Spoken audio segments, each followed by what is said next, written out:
when silence or they don't hear from you or they don't respond to you, in reality, we should feel that's closure, right? But we don't. We want to hear a word, or we want to know that person just picks up the phone and calls. It gives us a little sense of satisfaction, right? We want to hear something, one more word to get the closure.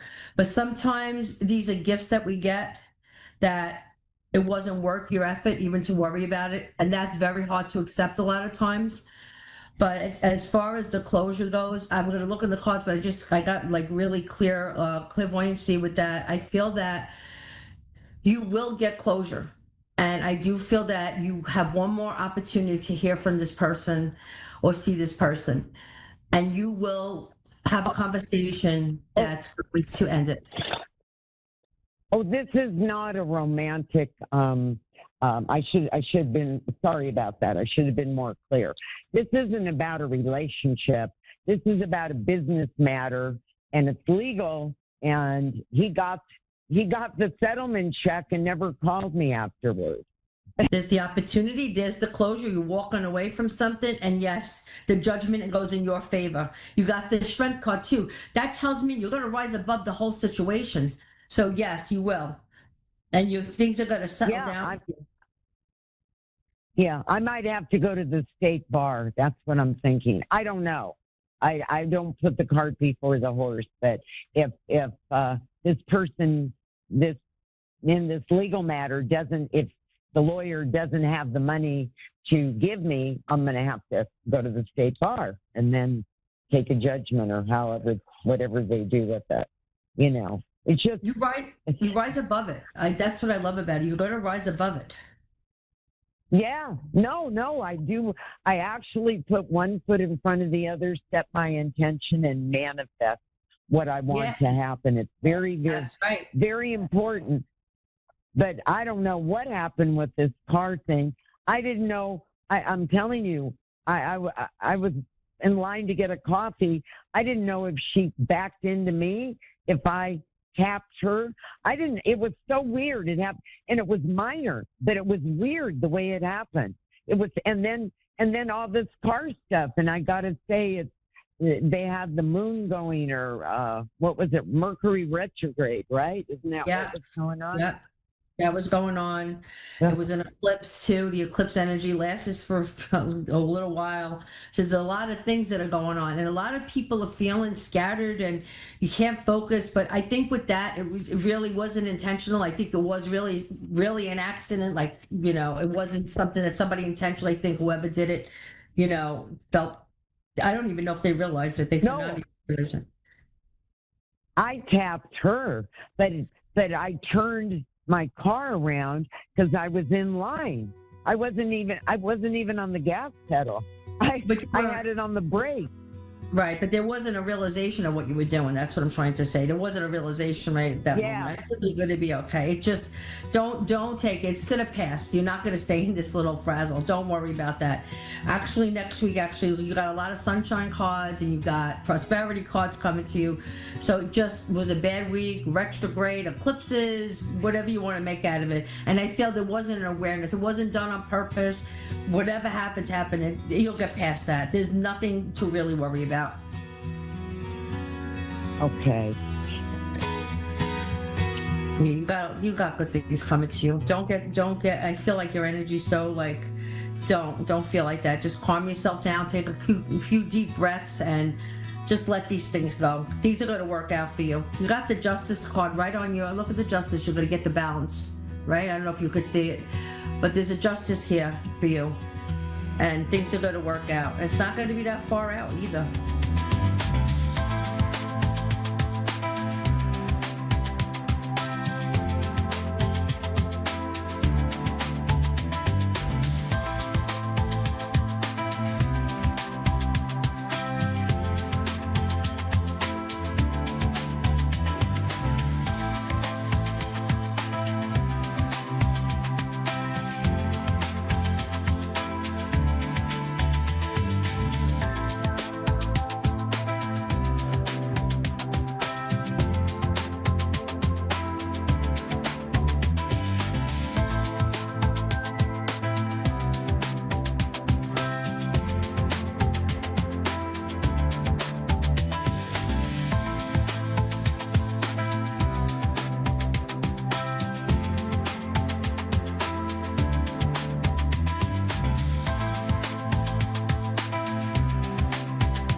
Psychic Radio, Earth's #1 psychic radio network, and watching Moonstruck TV, enlightening television. Welcome. Time for the Mini Medium with Stephanie Cowan. Live from TarotWithSteph.net. Connect direct. In North America, dial 888-454-2751. In London, 20-3519-2158. In Sydney, dial 02-8488-3147. Or online, contact us through our Facebook page, facebook.com/psychic radio. Or one of our websites, askoneradio.com or moonstruck.tv. This is the Mini Media on A1R, the Ask One Radio Network.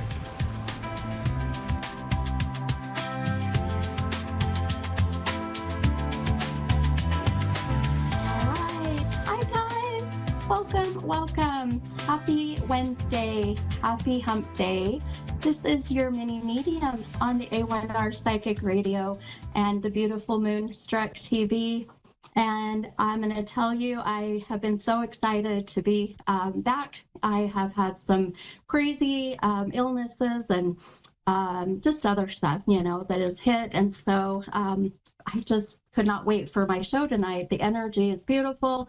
As some of you may know, we're getting into pretty soon this the blood moon. So the full moon coming up, that blood moon, which is going to be a beautiful time to absorb that energy of release and letting go. And so we're all feeling it. It's already starting to hit. So maybe you guys are feeling it now too.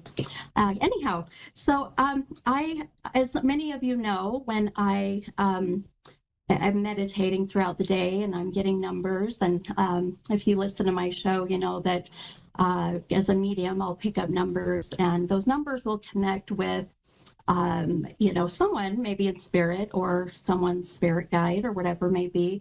And the number will connect or validate, I should say, a birth date, a death date, an age, a year, things like that.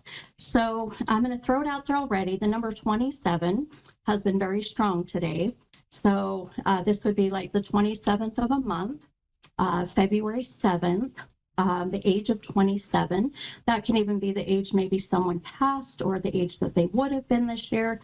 So keep those in mind. That's where numbers will come in and will ultimately validate, who maybe it is that's trying to come through and channel.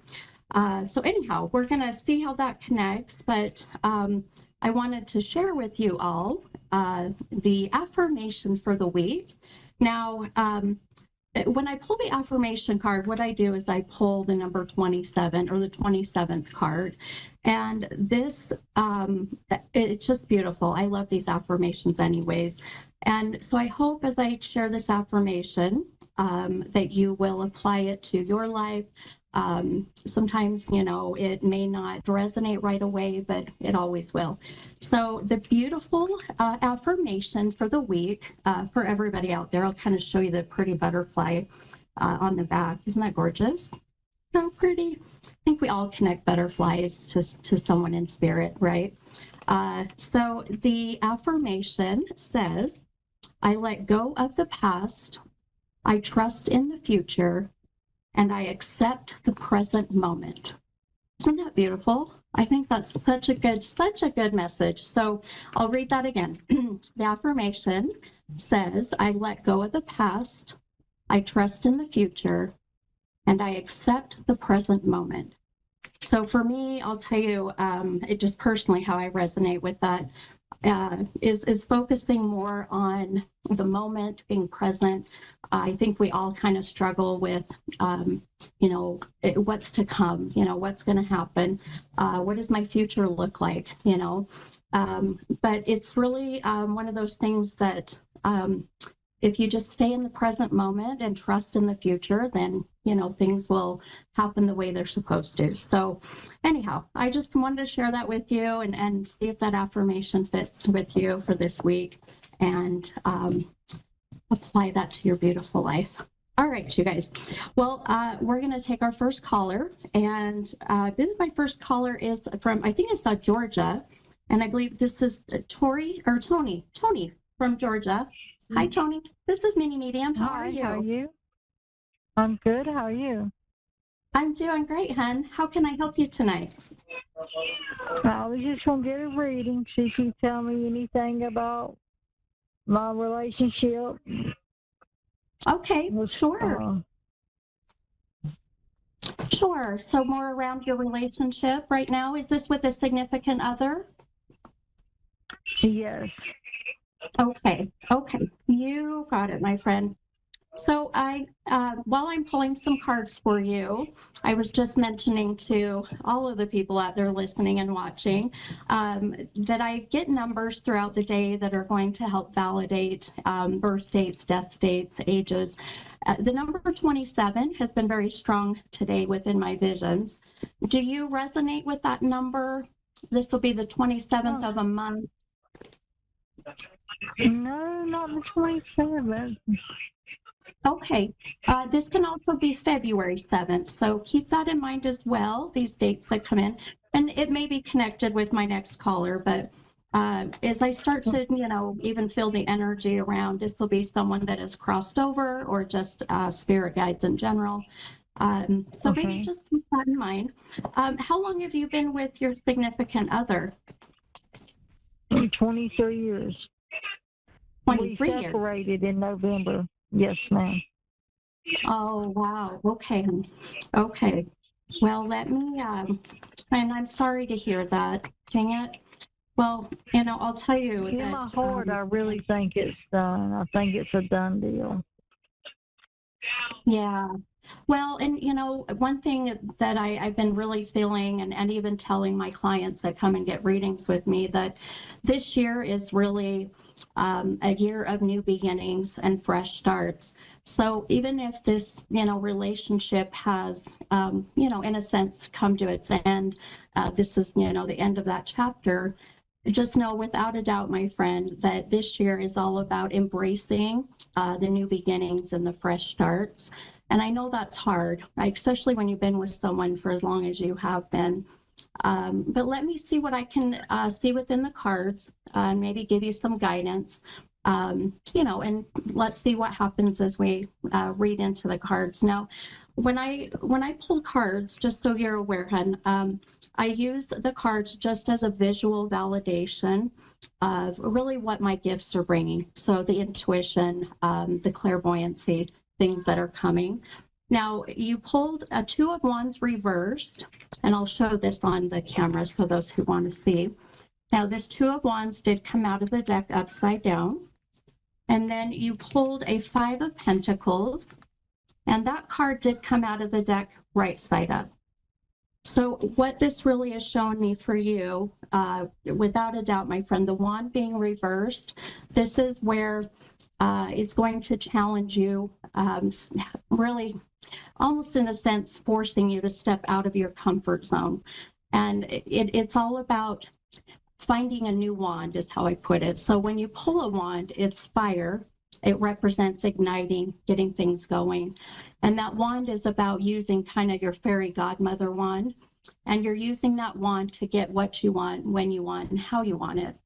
Now, with it being reversed, it just validates exactly what you just said, my friend, with the, this relationship, separating. And obviously, it's not what you had wanted. This isn't the direction that I'm sure that you saw it going even a year ago. Right. And so that's, if anything, that's the card validating the energy right now. Now, the 5 of Pentacles that you pulled, now a pentacle in tarot is something of value to you. And I know without a doubt, Tony, as I hear your voice and I feel your energy, you absolutely valued your marriage, and you still do. You value, your husband, you value your family. This card is really about letting go and trusting that you don't have to have all the answers at this moment, but that it's to focus on you and yourself, and you putting yourself first, which I really feel without a doubt, my friend, that's something that you have not done for a very long time. Right. I don't think I ever have. I know, absolutely. One thing that I'll tell you, Are you worried that the reason for the marriage, separating or going different ways, are you worried there's someone else involved, or that's why, that the marriage has gone awry? I think there is now for him, but in the beginning, no. I don't know what was going on. I just know he was just getting really mean, and I've never been the kind that to let anyone be mean to me. I know I'd walk away, and for 2 years I'm like, please just stop, And he just got where he didn't care, so I thought if I left that it would make a difference. But Yeah, it yeah, didn't. kind of giving that ultimatum, right? Well, and I'll tell you, and I know that sometimes it's hard to hear these things, and I always say I always am very transparent, I'm very honest, and I always say I won't sugarcoat anything. I really feel without a doubt, and this year is going to be a year of rebuilding, and rebuilding a new foundation of what your life is going to look like for the next at least 9 more years. Now, when it comes to you and your husband, I feel like this is going to come back together, but here's kind of the caveat to that. The caveat to that is that it won't until you start taking care of you. And I know that's kind of hard to do when you've never done that before. But there's such a sense of the two of you really starting to kind of part ways, because it's that feeling when you've been with someone a long time, you start to become just friends and roommates, right?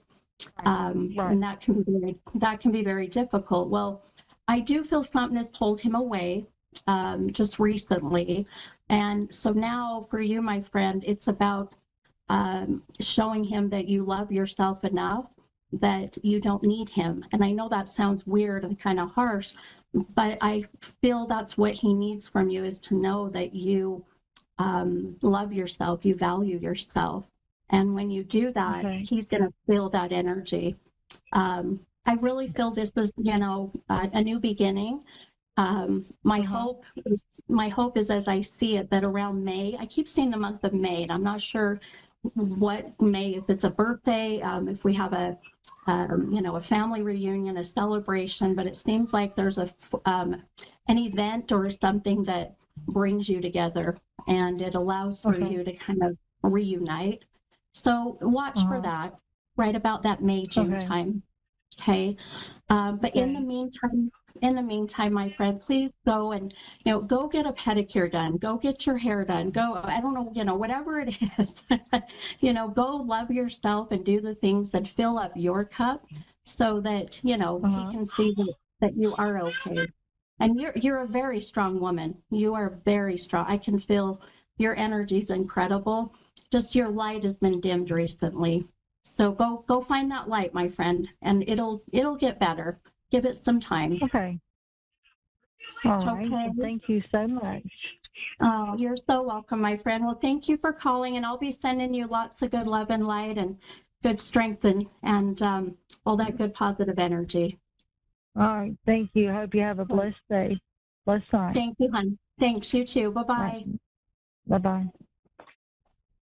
All right, you guys, we have time for another caller, so I'm going to take the next, and this is, I believe it's Rico in Eugene, Oregon. Ooh, I love it. Hi, Rico. This is Mini Medium. How are you? Good. How are you doing? I'm doing great. Hon. How can I help you tonight? Well, I'm just curious about what this year forward is going. Lots of changes going. I started a t-shirt business that I really hope takes off. I have beautiful designs. Oh, nice. Yeah, it's wrapped around the phrase "love be the day and night," and I think it's a positive message for a positive vibe. So I'm trying to. Yeah. I've had a long existence. And I'm trying to succeed where I've never succeeded before. not only in the human rights I love that. avenue, but in a personal way, as much. Yeah. Enrich my life as well as enrich others. Yeah. Oh, I love that. I love that. And this year is such a perfect year for that too, because we're in this year of the fire horse. I don't know if you're familiar with, with the Chinese New Year, and Right. and yeah, and it's also the year of the one. So if you add up the numbers in 2026, they equal the number 10, but we drop the 0. Right. So we're left with the one, Right. which this is the year of new beginnings and fresh starts. So if anything, this is such a great time for you to start this new business. What I love already, I pulled a few cards for you, but what I love, even the vision I got immediately, was how unique that your product is, how unique these shirts are, that they're so different from anything else that's out there, That's which right. I mean, That's exactly right. yeah. And not just that, but it's the energy I feel that you are putting into, the shirts. And it's not just a design. People will feel that energy as it comes from, each individual unique shirt that you're making. And so one thing that niche that you have, I feel is what's going to really step you outside of, all the other companies that are doing, t-shirts or whatever it may be. One thing I want you to be just kind of mindful of, and as I pulled a few cards for you, you pulled 2 beautiful cards. You pulled a 7 of Wands reversed. Now, for me, how I connect that with you in this new journey, the wand, just like I was mentioning to my last caller, it's about you finding your wand and you getting what you want, when you want, and how you want it. So it's very powerful. However, there's always that big old but. And the big old but is you have to be careful what you wish for. So, and that's exactly what I'm seeing for this year. So it's kind of setting realistic goals so that you don't get frustrated and maybe want to give up. Does that make sense?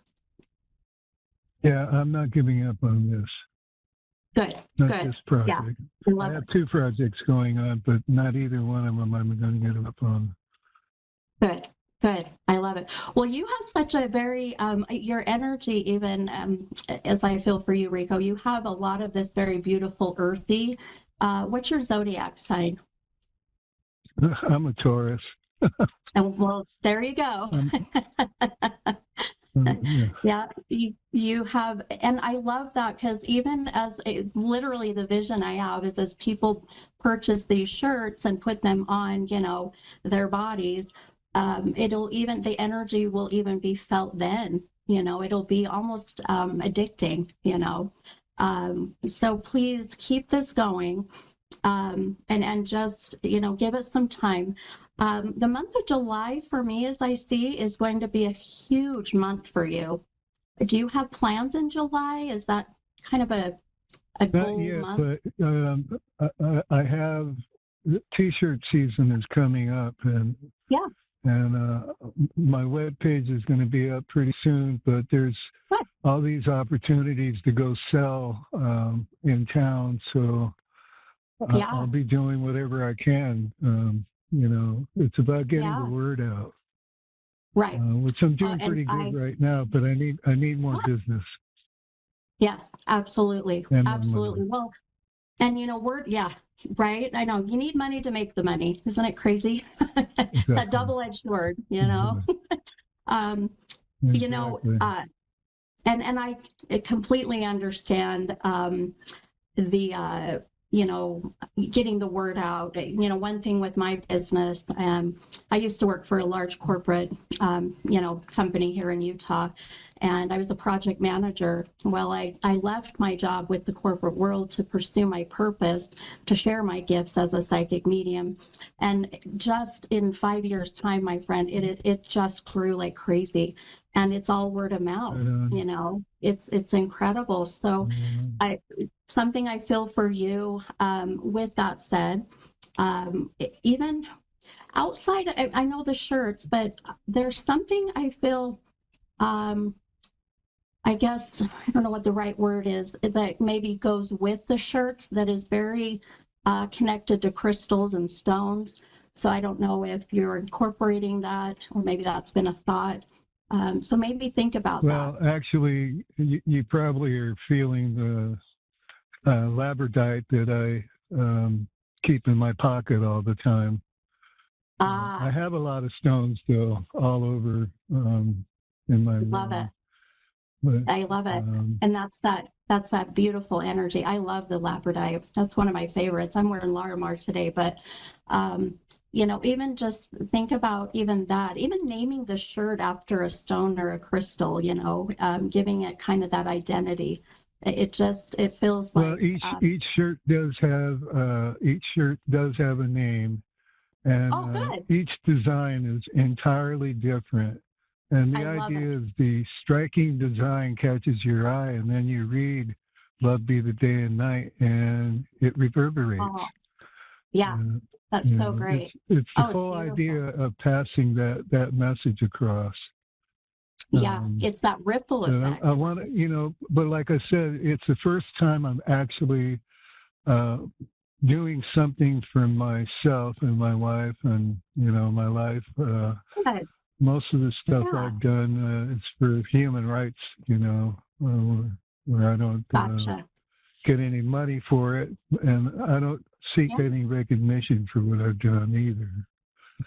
Yeah, well, I love that. And, you know, this is just, as I tell people, you know, as we're here during this lifetime, I feel it's really about the legacy that we leave behind, that footprint. And, you know, so when your time comes and, you know, your soul's on the other side and you look down at your life, you can go, wow, look what I did. And I started that beautiful ripple effect of energy that was felt by many. Yeah, it's beautiful. So I'm excited for you. I think that, you know, we're here for a reason. Sure. For the transformation. So perfect time to be here. Despite everything, it's a perfect time to be here. You know. Absolutely, absolutely, my friend. Well, I'll tell you. Watch for that July time. I just feel like that's really where a huge transition comes, to where you'll see, you know, things start to get busier, or an opportunity comes up that you know, take advantage of that for sure. Thank you. Yeah. Oh my gosh, you're so welcome. And I will send you lots of good positive energy and, you know, good love and light, and yeah, let us know. Keep in touch with me and send me all of the info. I'm happy to help promote. Many blessings. Thank you. All right. You're welcome. Same to you, hon. Have a good night. Bye-bye. Okay, bye-bye. All right, you guys. Well, we have a little bit of time. This is exciting. I can share a little bit with what's going on. I meant to do that in the beginning with my life and all the exciting events. So a couple things. If you're interested in wanting to book a reading, I do readings all over the world, thanks to virtuals. So you can go on my website. It's mini-medium.com. So mini, the little dash, medium.com. My website has all of my events. You can go in there and book, you know, a private reading. If you're local, or if you want me to travel, I do parties. Those are my favorite. You know, girls get together, have girls' nights, and I'll come and we just, you know, channel loved ones that have crossed over, or do individual, you know, intuitive readings, whatever it may be. But I'm excited this year. I am going to be going to a few places. So I'll be heading to Gettysburg, Pennsylvania, as I always do in July. And then I'll be leaving straight from Gettysburg and heading to New Orleans. I've never been to New Orleans. I cannot wait. Not going to lie, I'm a little nervous, but I'm excited to see, you know, the energy there. But I will be at the New Orleans Paracon, so another you know, paranormal convention. And then I'll be coming back home. And then in December, November, I'll be heading to New Jersey. And again, I'll be doing the New Jersey Para-Unity Expo. So just lots of fun things coming. I'm in the process of trying also to get an event going in Tennessee. So I have a client there that is helping me try to get something hooked up. So if you're, interested and you want me to come to your state and do an event, please reach out to me. You can email me at readings at mini-medium.com. And I'd be happy to get something set up. But lots of fun things coming. Super excited. Things are just growing just like crazy. It's beautiful. This year is literally about that. So keep in mind that, we're going into the year of this fire horse. So if you're not ready, then that dang fire horse is going to take off. So be ready. Hop on that horse, hold on tight, enjoy this beautiful ride. Just make sure that you are ready for it. I'm ready. So honestly, if you're a fire sign or an air sign, this is our year, my friends. I'm a Gemini. So if you're fire or air, this is going to be the year. Boy, lots of beautiful things coming. So build that foundation, have it be, strong and sturdy so that you can just start to build on top of that and, build this next beautiful 9 years at least till we go through the next cycle. But yeah, lots of fun things coming. So watch my website. You can also go tomorrow. I will be doing readings on my YouTube channel, which is Mini Medium 75. So on YouTube, Mini Medium 75. Now on my website, there are links to all of my social media. You can click on that and it'll take you right there. I'll be doing free readings from 7:30 to about 9:30, 10 o'clock. It is National Carpe Diem Day. So we're going to seize the day tomorrow. And it's a 2626 day, which is the infinity symbol. So the energy is going to be incredible. So hop on. I am doing free readings to whoever I'm drawn to. And I can't wait. I can't wait to see what comes, what energy comes, what messages come. So lots of good things coming, my friends. A couple things really quick. I know we'll be needing to wrap up. Some things that I want you all to be mindful of as we go into this year is really about just loving one another. I've noticed a lot of energy out there has been a lot of the negative energy, the worry, the anxiety. I just tell you that as many readings as I do, the energy right now is a lot of paranoia, a lot of stress, and I truly feel that we all need each other. So reach out to those. If you don't have, someone to reach out to, you can always reach out to me and someone to listen, without a doubt. So, all right, you guys. Well, I think this has been a really fun night and just very beautiful energy, flowed just beautifully. So I cannot wait to see you guys next week. We'll be getting ready to be in that amazing blood moon. Oh my gosh, it's going to be a lot. Let go of the stuff that has not served you, my friends. All right, well, have a beautiful night. I will see you guys next week, and we'll be into close to that March date, right? Ooh. All right, you guys, sending you much love. Bye, guys. Take care.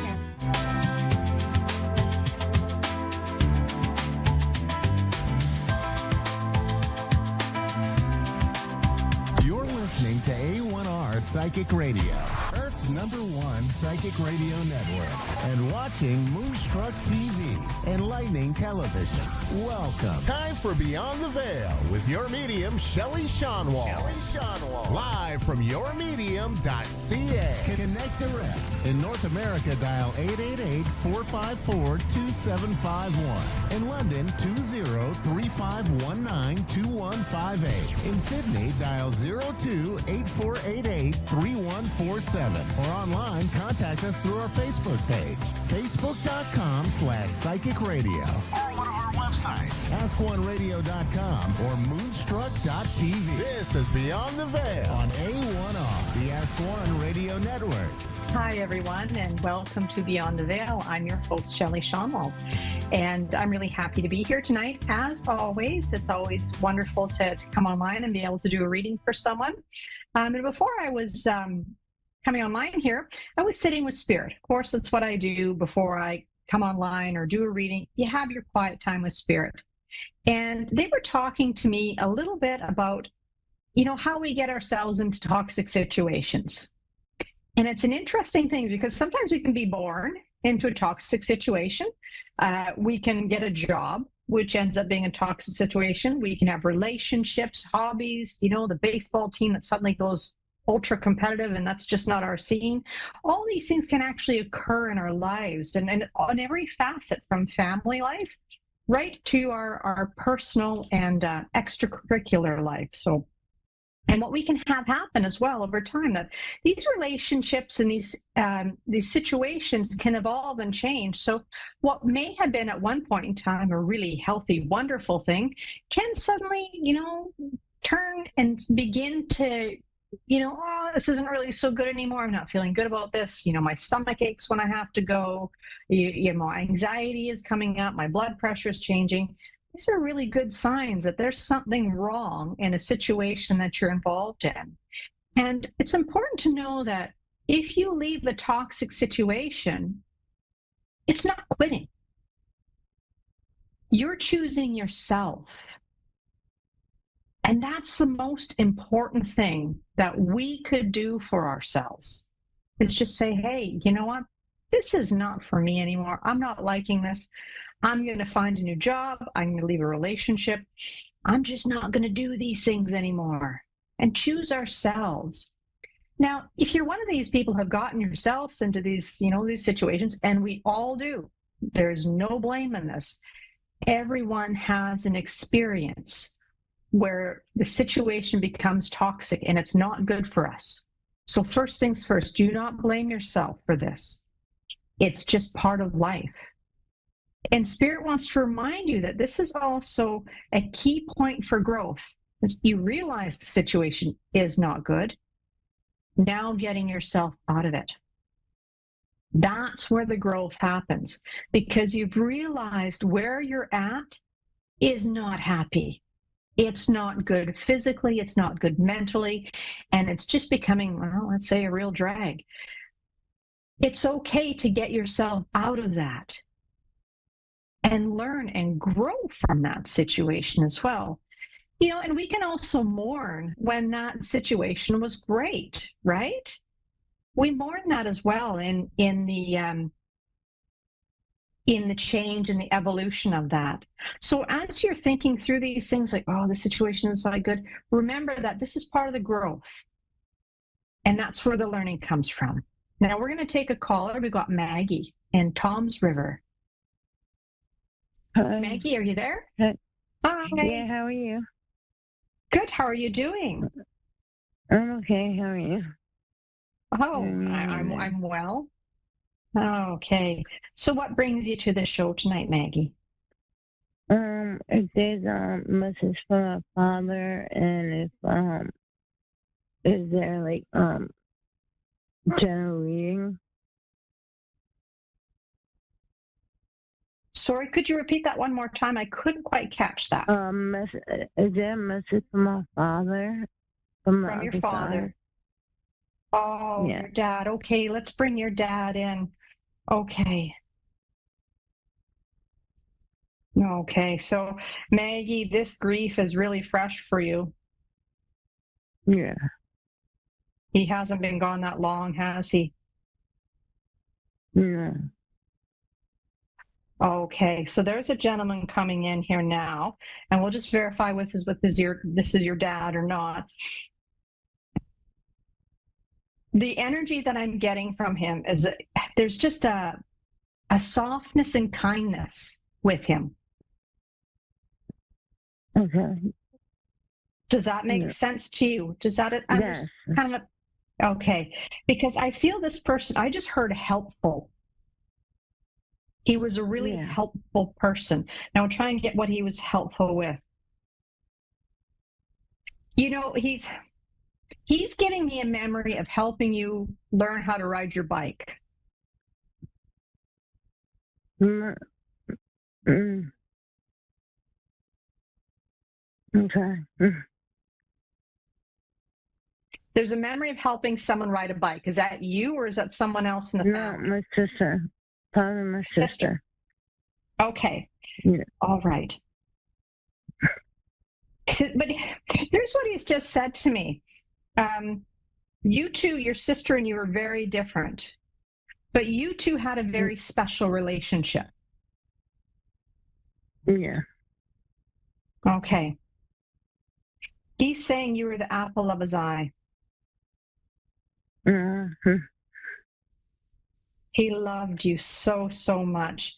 Now, he's talking about helping you through some adversity when you were young. That makes sense to you. What does that mean? Sorry? What does that mean? Yeah, okay. Yeah, because he's saying that, you had a fair amount of struggles. Yeah. And he's talking specifically when you're young, and he's saying how much it broke his heart to see you have, suffer. Yeah. He's talking to me. He's telling me that you felt alone a lot. Yeah. Isolated, like there's an isolation with you, and it feels like around other children, and he's saying that carried on for a long time in your life. And he's also saying that when you lost him, you really felt that loneliness creep in because he was no longer physically here for you. Yeah. Now he's saying chin up. He wants you to know that he says, chin up, I'm still here. Oh, okay. Okay. Yeah, he's saying, look for the signs. There's something special. I feel like there's something with coins or something with him. Do you find coins and go, where did that come from? Yeah. Okay, that's him.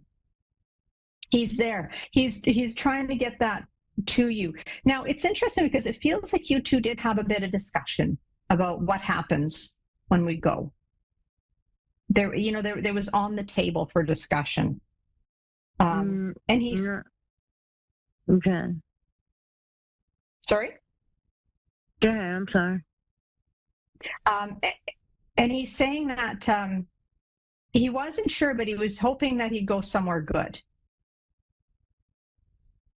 Mm-hmm. And he's saying, I sure did. Okay. Can you ask him about the house of my sister? And oh, never mind. You want to know about your sister's health? No. What I want to know is about if he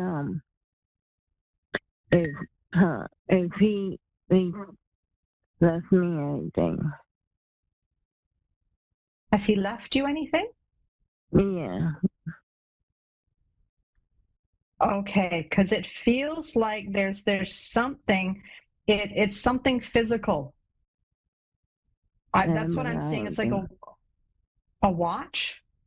Would that make sense to you? It's something like a watch. There's something that was special to him that he's left for you. Yeah.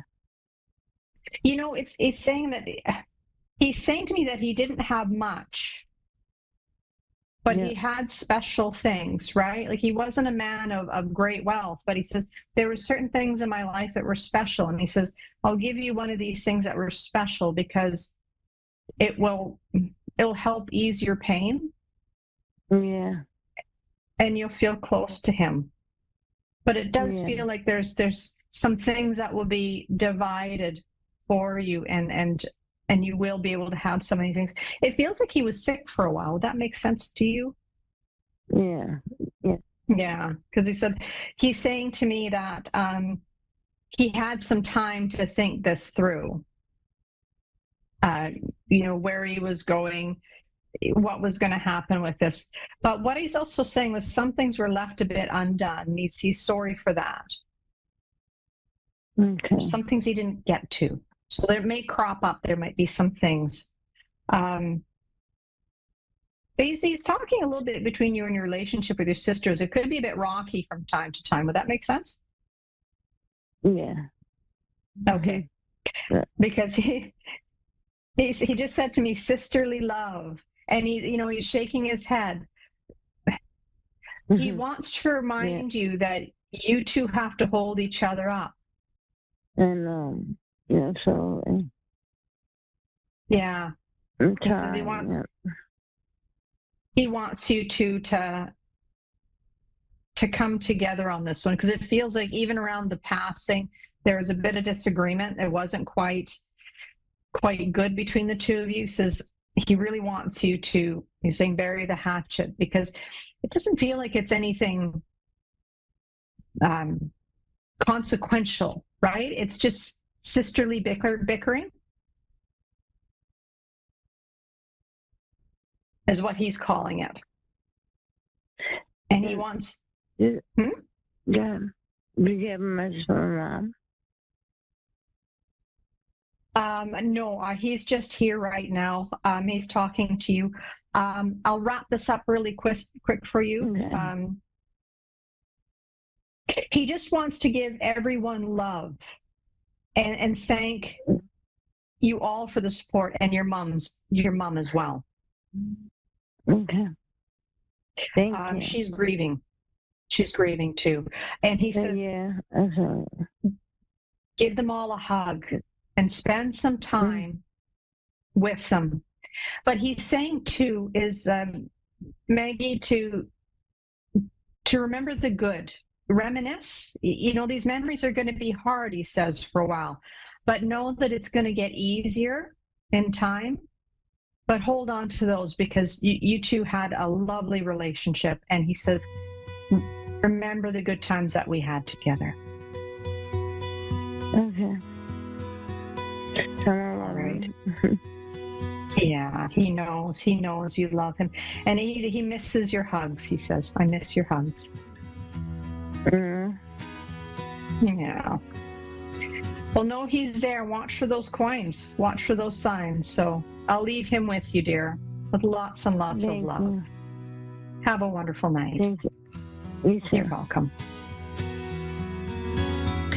Well, it's always lovely to be able to bring through a family member who's passed and give that reassurance and support that they really are there.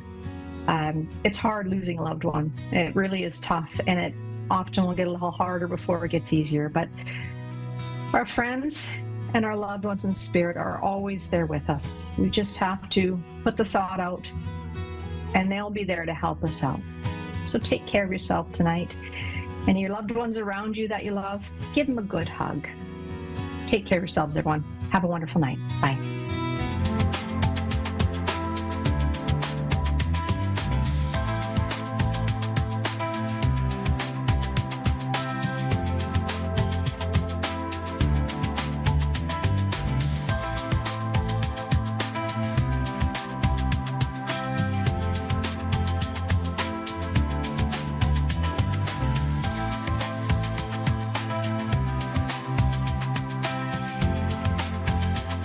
Listening to A1R Psychic Radio, Earth's #1 psychic radio network, and watching Moonstruck TV and Lightning Television. Welcome. Time for Insights with Solaris with Jennifer. Live from Solaris.1. Connect direct. In North America, dial 888-454-2751. In London, 20-3519-2158. In Sydney, dial 02-8488-3147. Or online, contact us through our Facebook page, facebook.com/psychic radio. Or one of our websites, askoneradio.com or moonstruck.tv. This is Insights with Solaris on A1R, the Ask One Radio Network. Hello, everyone. everyone, and welcome to another episode of Insights with Solaris, where I am your host, Jennifer, a tarot reader for over 10 years now, and I'm certified in over a dozen different modalities from Reiki, astrology, numerology. But regardless of all of that, I always come back to say I am simply a channel of spirit, and I bring messages for those who find me. And I always start out with a message for the collective, kind of what to expect over the next couple of days. So, over the next week, these are things to just consider. It is going to affect everyone a little bit different, as this is a collective reading. But what we have here is it seems like it's going to be a little bit challenging over the next couple of days, particularly around money and your foundations and your finances.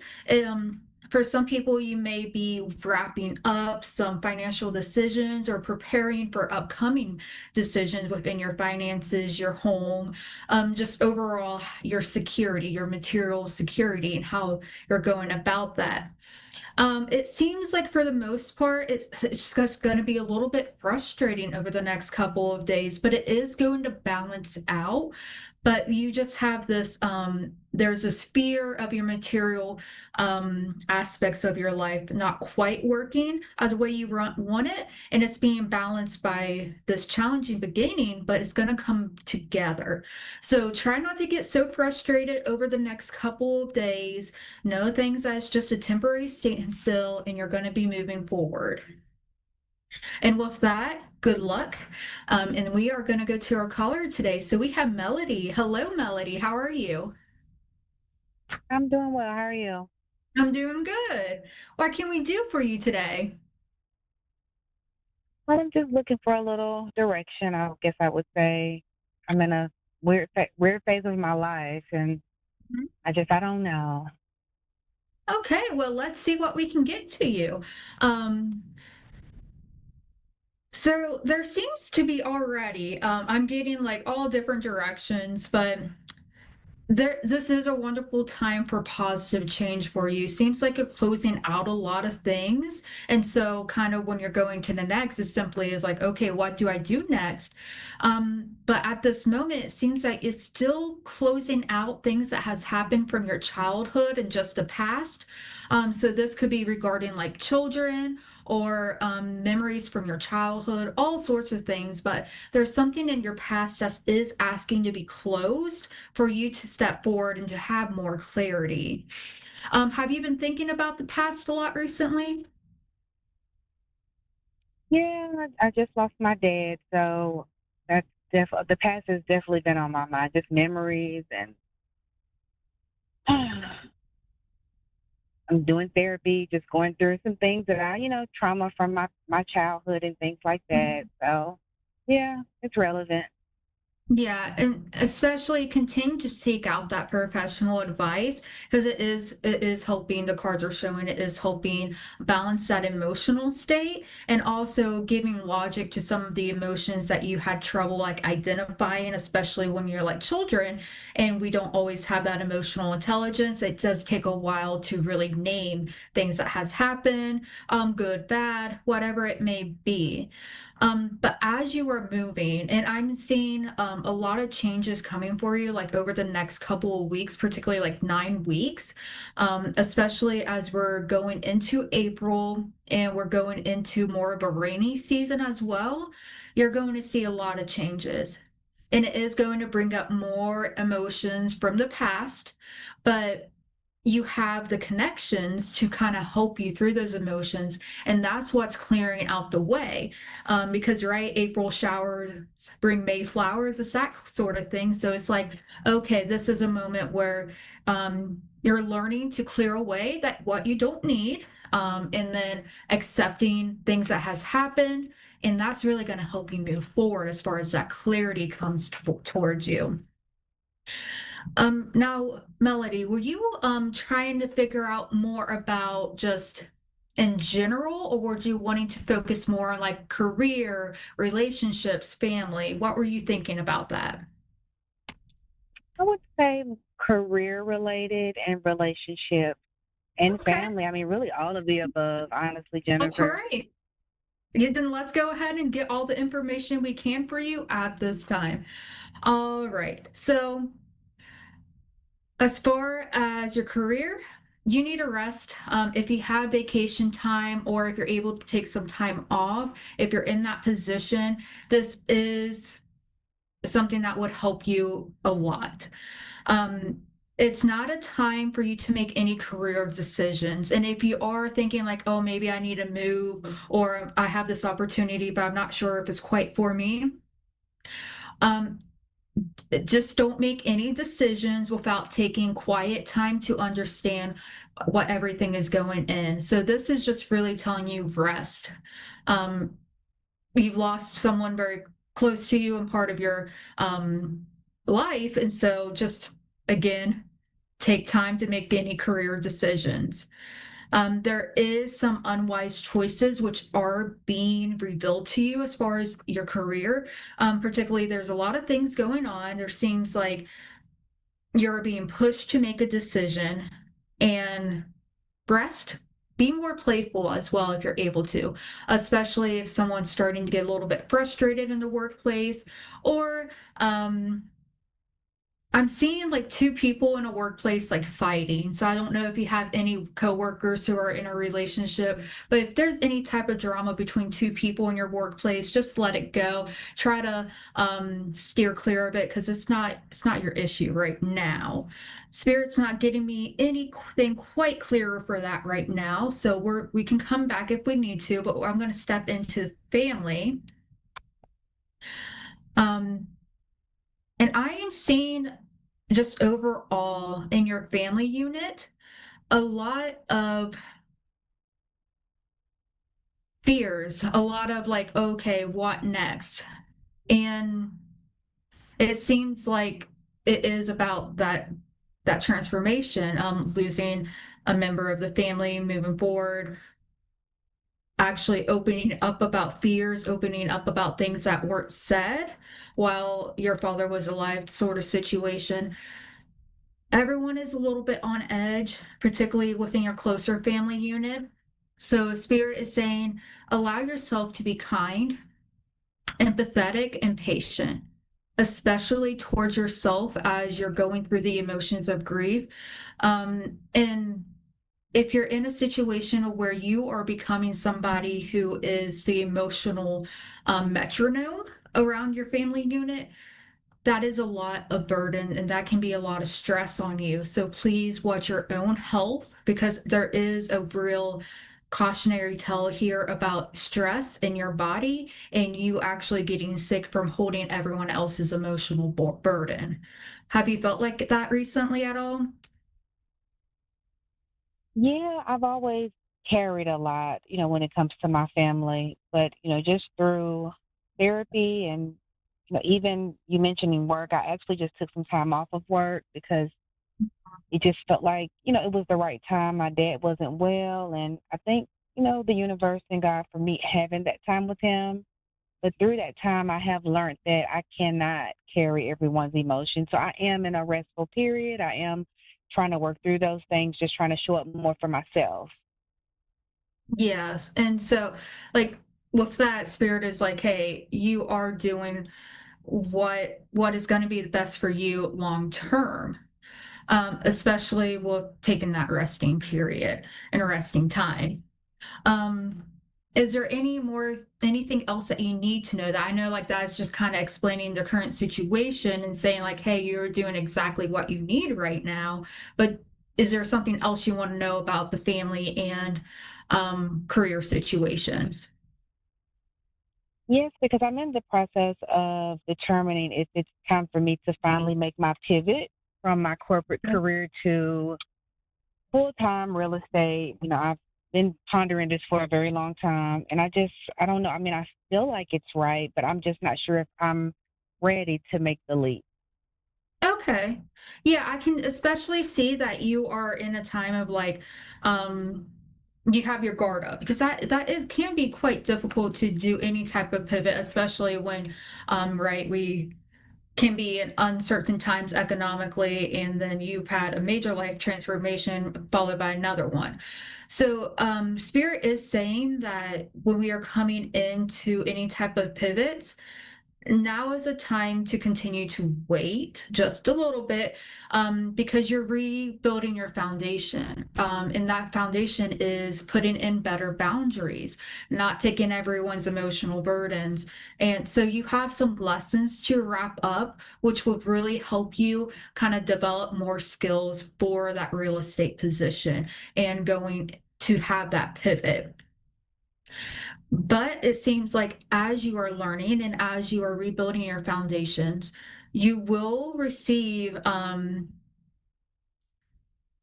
quite, I would say, a very similar type of salary, it seems like, with that pivot as you have right now.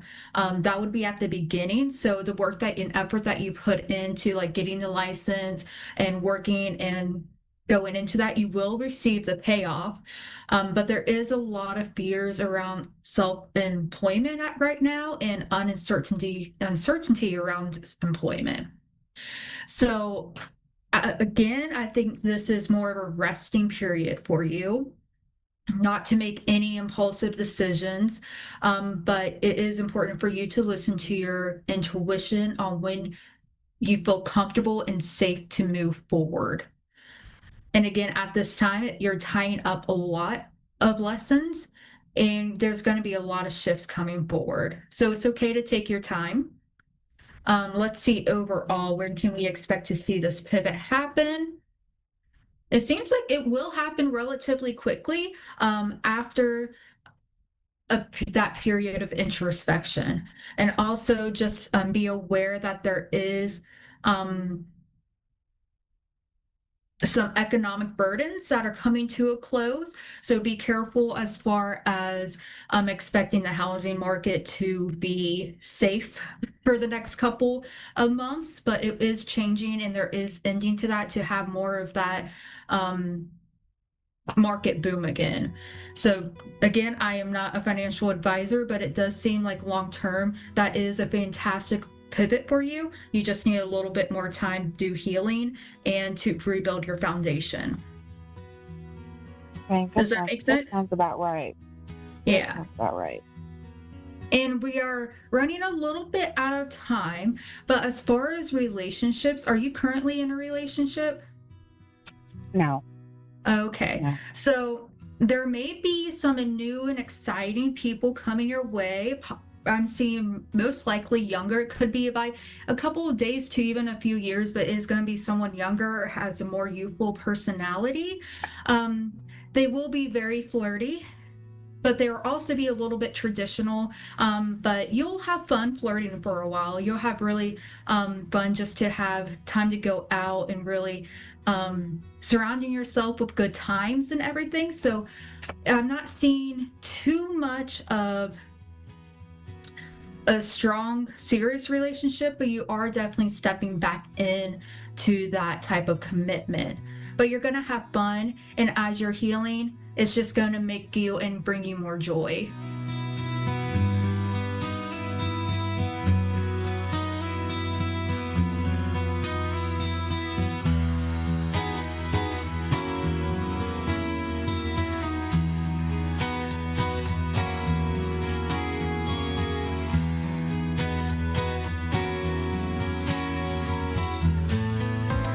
Listening to A1R Psychic Radio, Earth's #1 psychic radio network, and watching Moonstruck TV, enlightening television.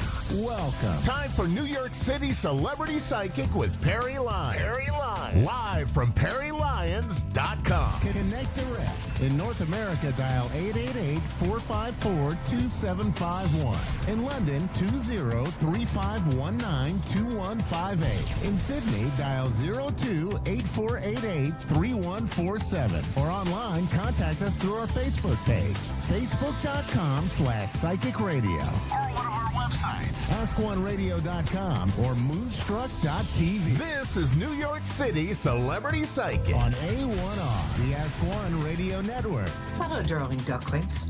I'm Perry Lyons, and I'm New York City Celebrity Psychic. This is my retreat here. That Chinese screen in the back is, it's from China. Okay. Anyway, I am, we're snowed in where I am right now. So I haven't, I'm a little out of touch with humanity. So we're going to dive right into the psychic tarot weather. And psychic tarot weather is like regular weather, except less damaging to crops. While I'm doing this, please feel free to call in and ask me any question that's in your heart, as long as it's not calculus, geography, or certain aspects of geometry. Physics is okay. Anyway, so the first card represents the beginning of the week, starting today. So the second card is the weekend. The third card is the rest of the week until next Wednesday. Hi, Melissa. I'm glad you're here. Hi, Perry. Hi, sweetie. How are you? I'm good. Thank you. How are you? Oh, I'm good. Good. I'm just going to do the psychic tarot weather. So I'm going to ask you to do some vagus nerve breathing, VAGUS nerve breathing. Goes like this until I come back to you. So just breathe in deeply, like that, and then breathe in once on top of that, like that, and then breathe out through pursed lips, like you're blowing out a candle. It's a little undignified, and it will amuse any toddlers in your vicinity. But do that like 3 times just to bring your central nervous system into alignment, as opposed to the vagus nerve, VAGAS, which is when stimulated, where you wake up in a hotel in a Nevada city surrounded by 10 unconscious sex workers, 10,000 empty bottles of liquor, and a missing decade of your life. But enough about my personal life. Anyway, I'm glad you're here. Melissa means honey in Greek, doesn't it? What's that? Melissa means honey in Greek, right? Yeah, I think it means honeybee. Okay, either is good. So, all right, here's the psychic weather for the week. This is for you and everybody. And then we'll get to your specific question. You sound really nice. I'm glad you called. Yay. Okay. So the first part of this is an interesting card. I'm going to have to put my finger over parts of it. I didn't realize this is a fairly uninhibited tarot deck. Okay. So I'm putting my fingers over the naughty bits. Sorry, I need a manicure. So the first, this is the card of, it's the devil card, but it doesn't mean literally like, ooh, big guy with horns and, that thing. What it does mean is that you might be in a time of quitting being in bondage to something or someone. So you might be struggling to quit drinking or smoking or maybe getting out of a relationship that some part of you knows is not good for you. And this card is saying that you've got a lot of sort of angelic energy behind you supporting that decision. So anything you decide to stop doing, whether it's smoking, drinking, toxic relationship, crochet, excuse me. Actually, I think you can keep doing crochet. So that's the first part of the week. Interestingly, a second part of the week, the weekend, it's a great card for the weekend. This is the victory in, can you see this? It's the chariot card. It's a chariot being pulled by a black sphinx and a white sphinx. And what that means is sphinxes are useful. What it means is combining arts and business. So you might be getting a new job where you combine something sort of arts related and something business related, or you might be starting your own side hustle, which combines both. Or you might be, it's usually woman-led business. So you might be sorry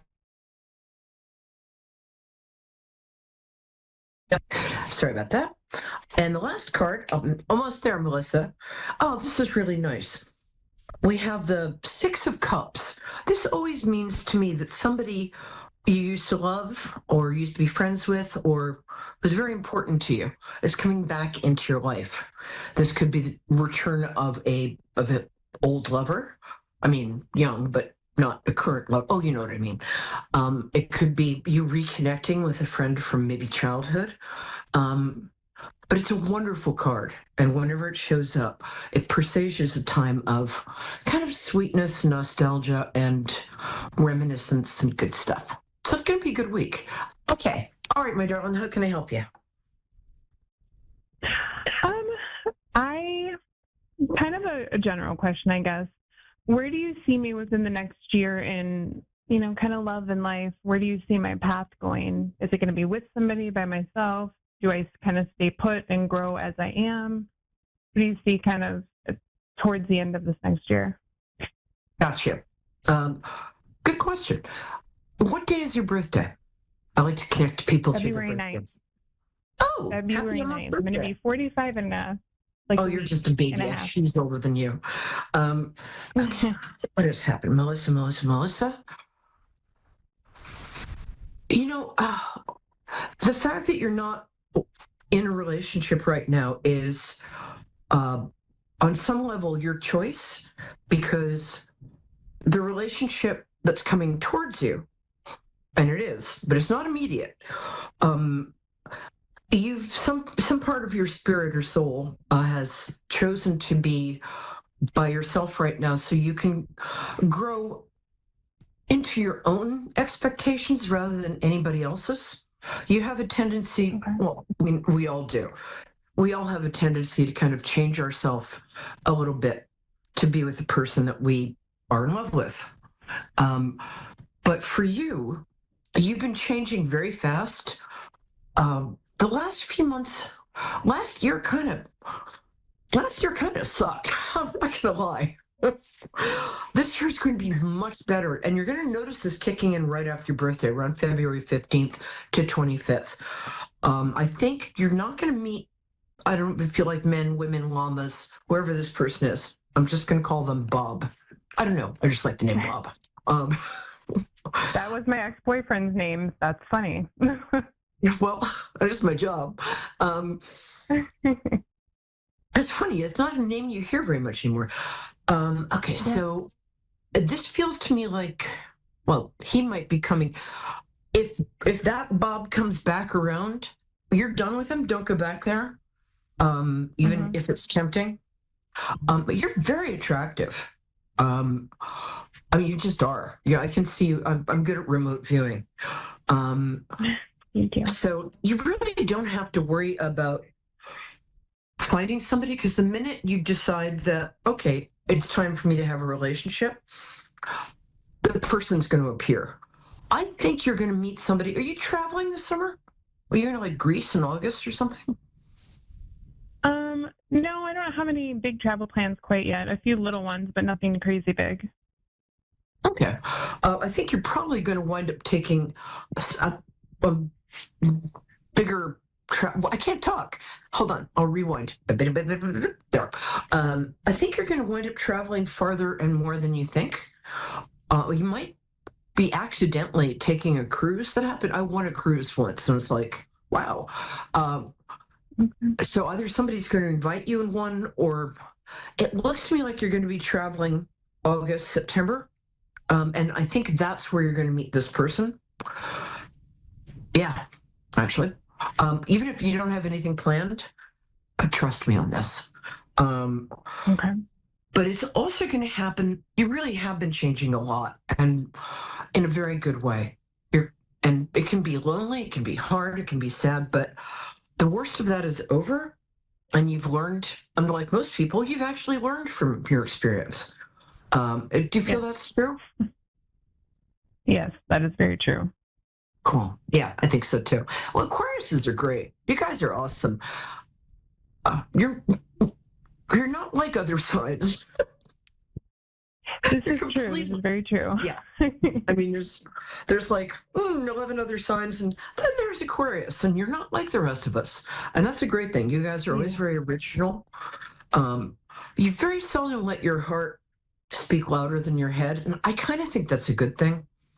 But the person you're going to find is somebody who's an intellectual equal. Because one of the things you're doing this year is you're finding out, like on some level, you've always known you're really smart, but you're going to really dive into that this year. You might even go back to school, but on some level, you're going to take your intelligence. And do you write, or do you have kind of a writer way of looking at things? No, I'm artistic, but no, I don't really do any of that currently. I do work a corporate ladder that I don't want to continue to climb, but I do. Yes.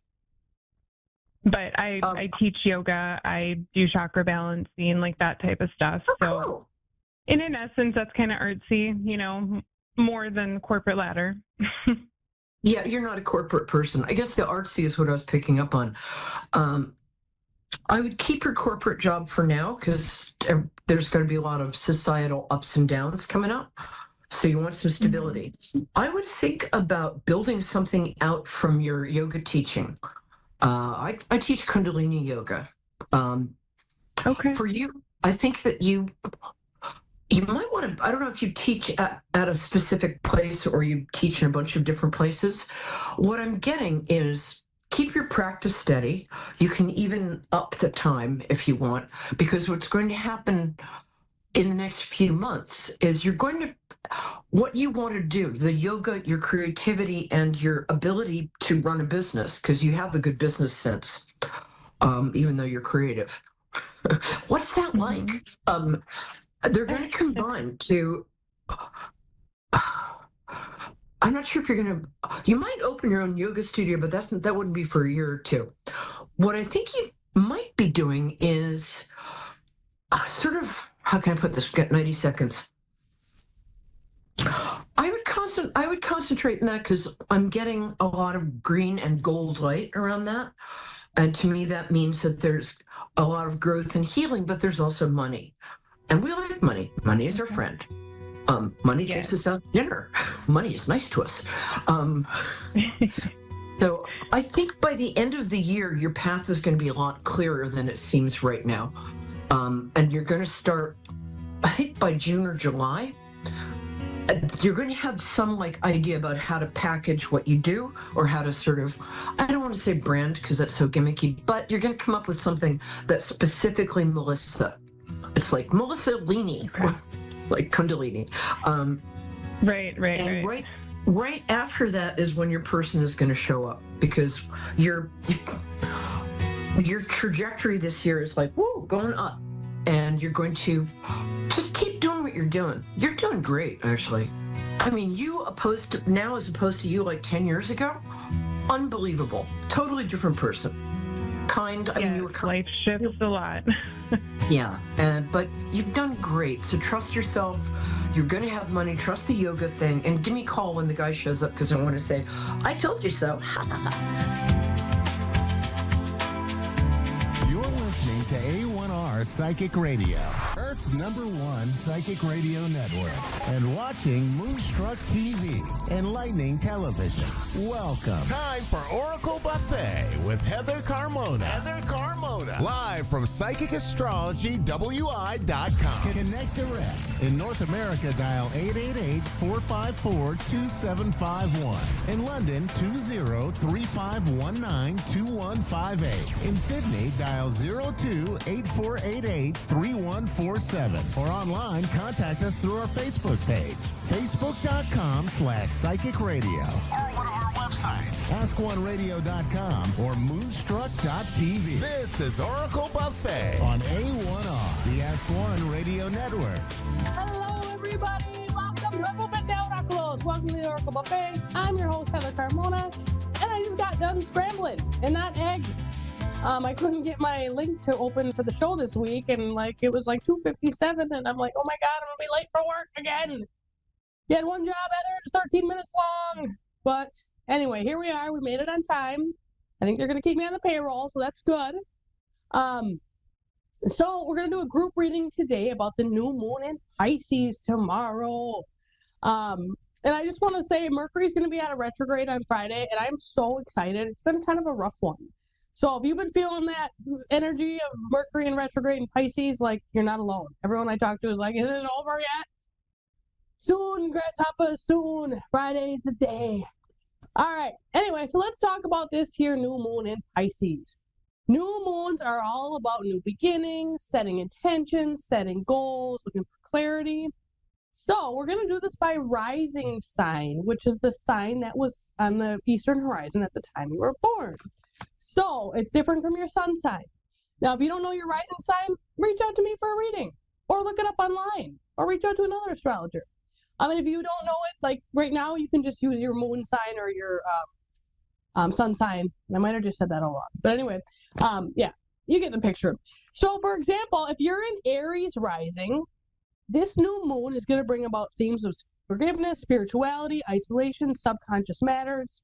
This is a time to let go and kind of recharge your batteries, both physical and spiritual batteries. Soul searching is in order for this time as well. So look inside, examine your subconscious patterns. Time to set new intentions regarding these areas of your life. Is the subconscious signal you're broadcasting to the world the signal you actually want to broadcast to the world? Or are they different? We each broadcast a number of signals to the world. One is based on our subconscious programming, and the other is based on what we want to achieve. And if these two aren't in alignment, you're not going to get the results that you want. Okay, so that's Aries rising. Now Taurus rising. This is going to fall in your 11th house. So friends, groups of people, hopes and wishes, those are at the forefront of your mind right now. And you will have heightened awareness about your place within these groups, within your groups of friends, within society as a whole. Goals that involve networking, making connections, meeting new friends, those are very appropriate at this time. It also may be a time, with this being in Pisces, a time to examine whether you need to forgive one of your friends or group you belong to, and also a time to manifest based on your hopes and wishes, because the 11th house deals with hopes and wishes too. So it's a time to dream big and decide what you really want to manifest in life. All right, Gemini rising. Career and public image. This is a time where you really reflect on your standing in society, your career, how people view you. This is a good time to set goals for those areas of your life. What do you want to achieve in your career life? What are you after? What does your ideal career life look like? This can also be a time of forgiveness in career.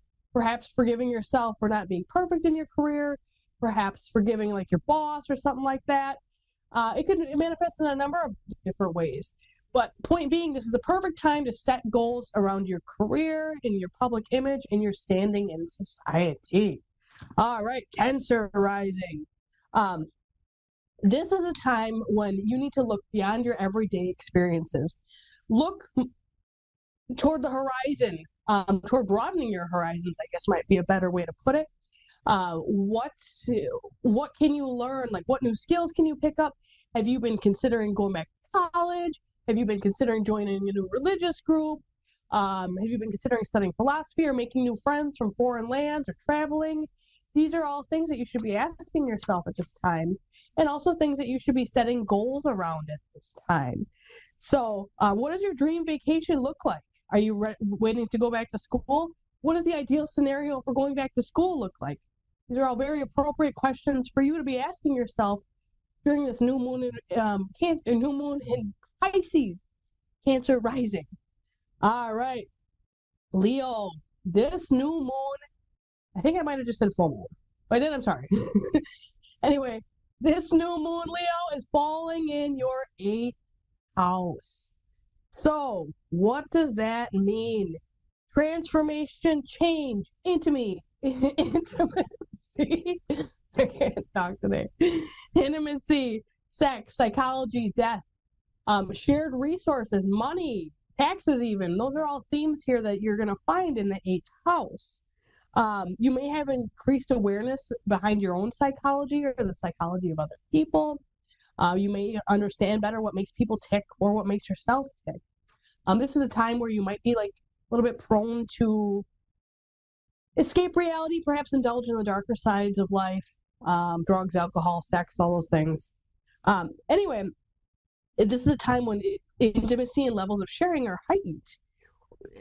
A good question to ask yourself is, what does my ideal intimate life look like? What does the ideal scenario of sharing look like to you? Are you looking to change or transform your spiritual outlook? If so, how? These are questions that would be appropriate for you at this time there, Leo rising. Okay, how about Virgo rising? Virgo rising, this is a time, and I think my eyelash is falling off, which is really awesome, but yeah, we'll deal with that later. Anyway, Virgo rising, this falls in your 7th house of partnerships, marriage, business partnerships, and legal affairs. Those are going to come to the forefront at this time. It's time to set new goals and intentions in this area. And Pisces, being the sign of forgiveness and spirituality, is it time to forgive your partner? Is it time to manifest the ideal partnership between you two? What does the ideal partnership between you two look like? What does your dream life look like? If you're facing a legal affair, what is the ideal outcome for this here legal affair? These are questions to be asking yourself now too at this time there, Virgo rising. Libra rising. This falls in your 6th house of health, chores, and daily routines. So this is a time where you need to examine these areas of your life, set some new goals regarding your health. How efficient is your daily routine? Do you even have a daily routine? What does your dream daily routine look like? And how can you build a routine to help you get you closer to your hopes and wishes? That's what this is asking you right now, is to examine that area of your life. Ask about your goals regarding your health, chores, daily routines, and build something around them to support that. That's the area of life that's being examined for you right now, or being highlighted for you right now, Libra rising.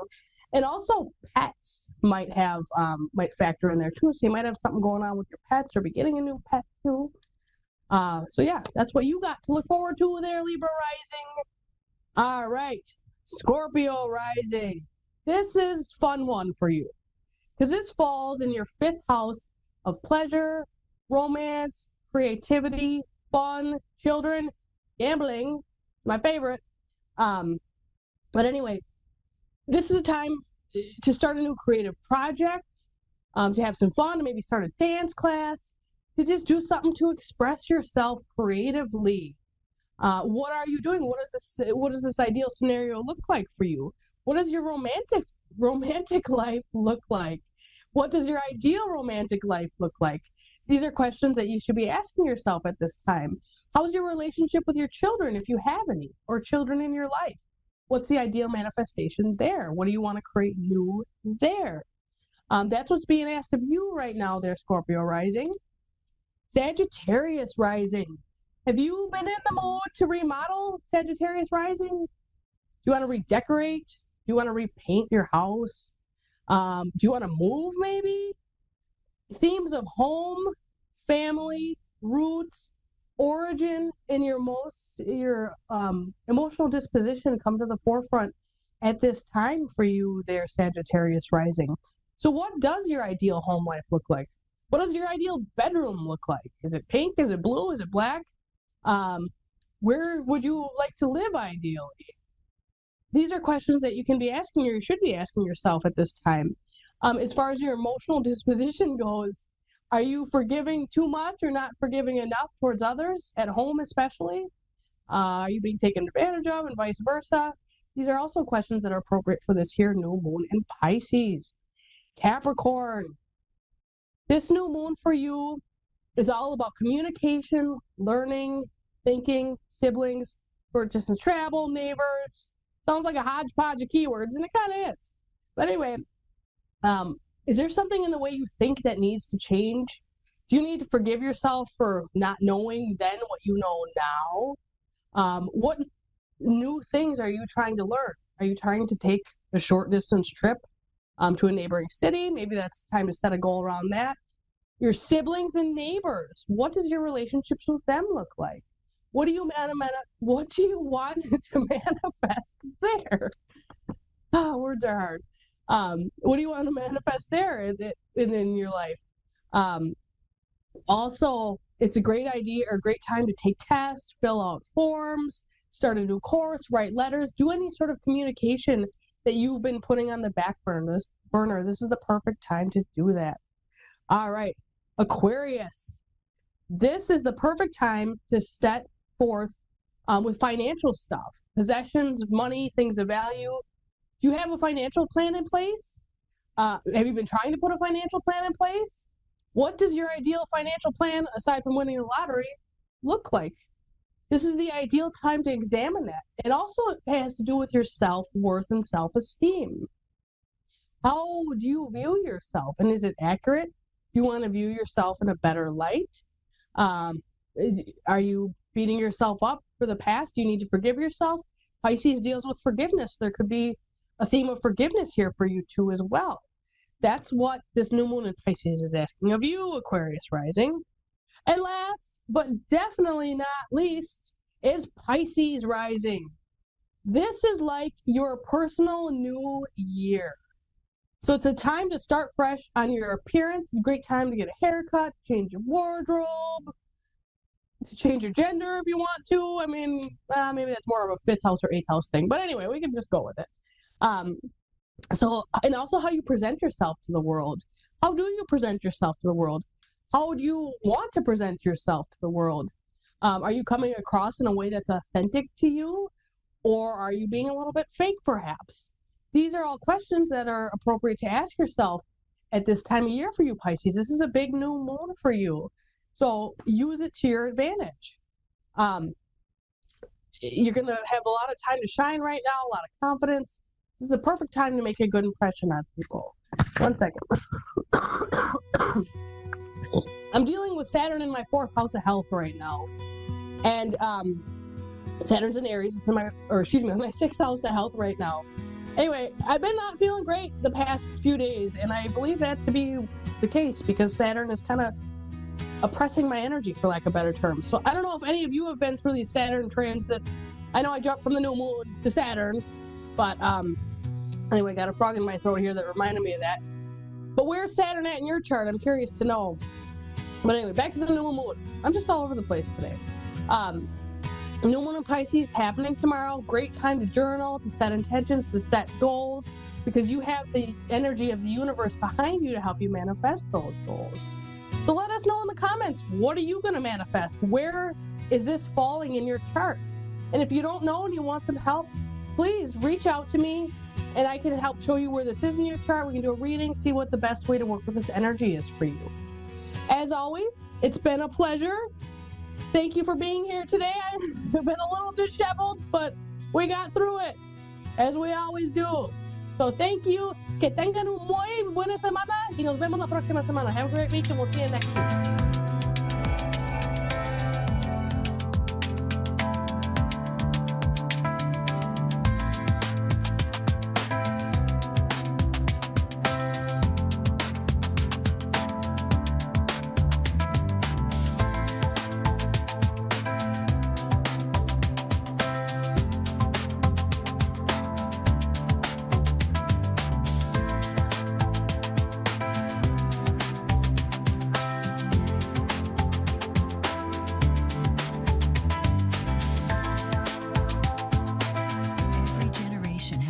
That cuts through the noise, a truth teller who reminds us what we've forgotten. Christina Elliott isn't just another psychic. She's the woman redefining awakening itself. Through her show, Instinct Reclaimed, Sanctuary Sessions, broadcasting live Thursdays at 5:30 Pacific, 6:30 Mountain, 7:30 Central, and 8:30 U.S. Eastern Time on A1R Psychic Radio and Moonstruck TV. She takes you beyond prediction into transformation. This is where illusion ends, where instinct rises, and where your soul remembers its unique power. Visit ChristinaElliott.org. Because you weren't born to survive the story, you were born to rewrite it.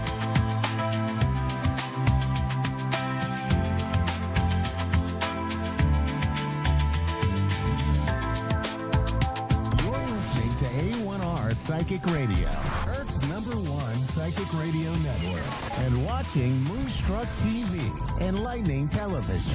Welcome. Time for Beyond the Lost. Conversations in grief education and healing with Sherry Dworkin-Smith. Live from SherryDworkinsmith.com. Connect direct.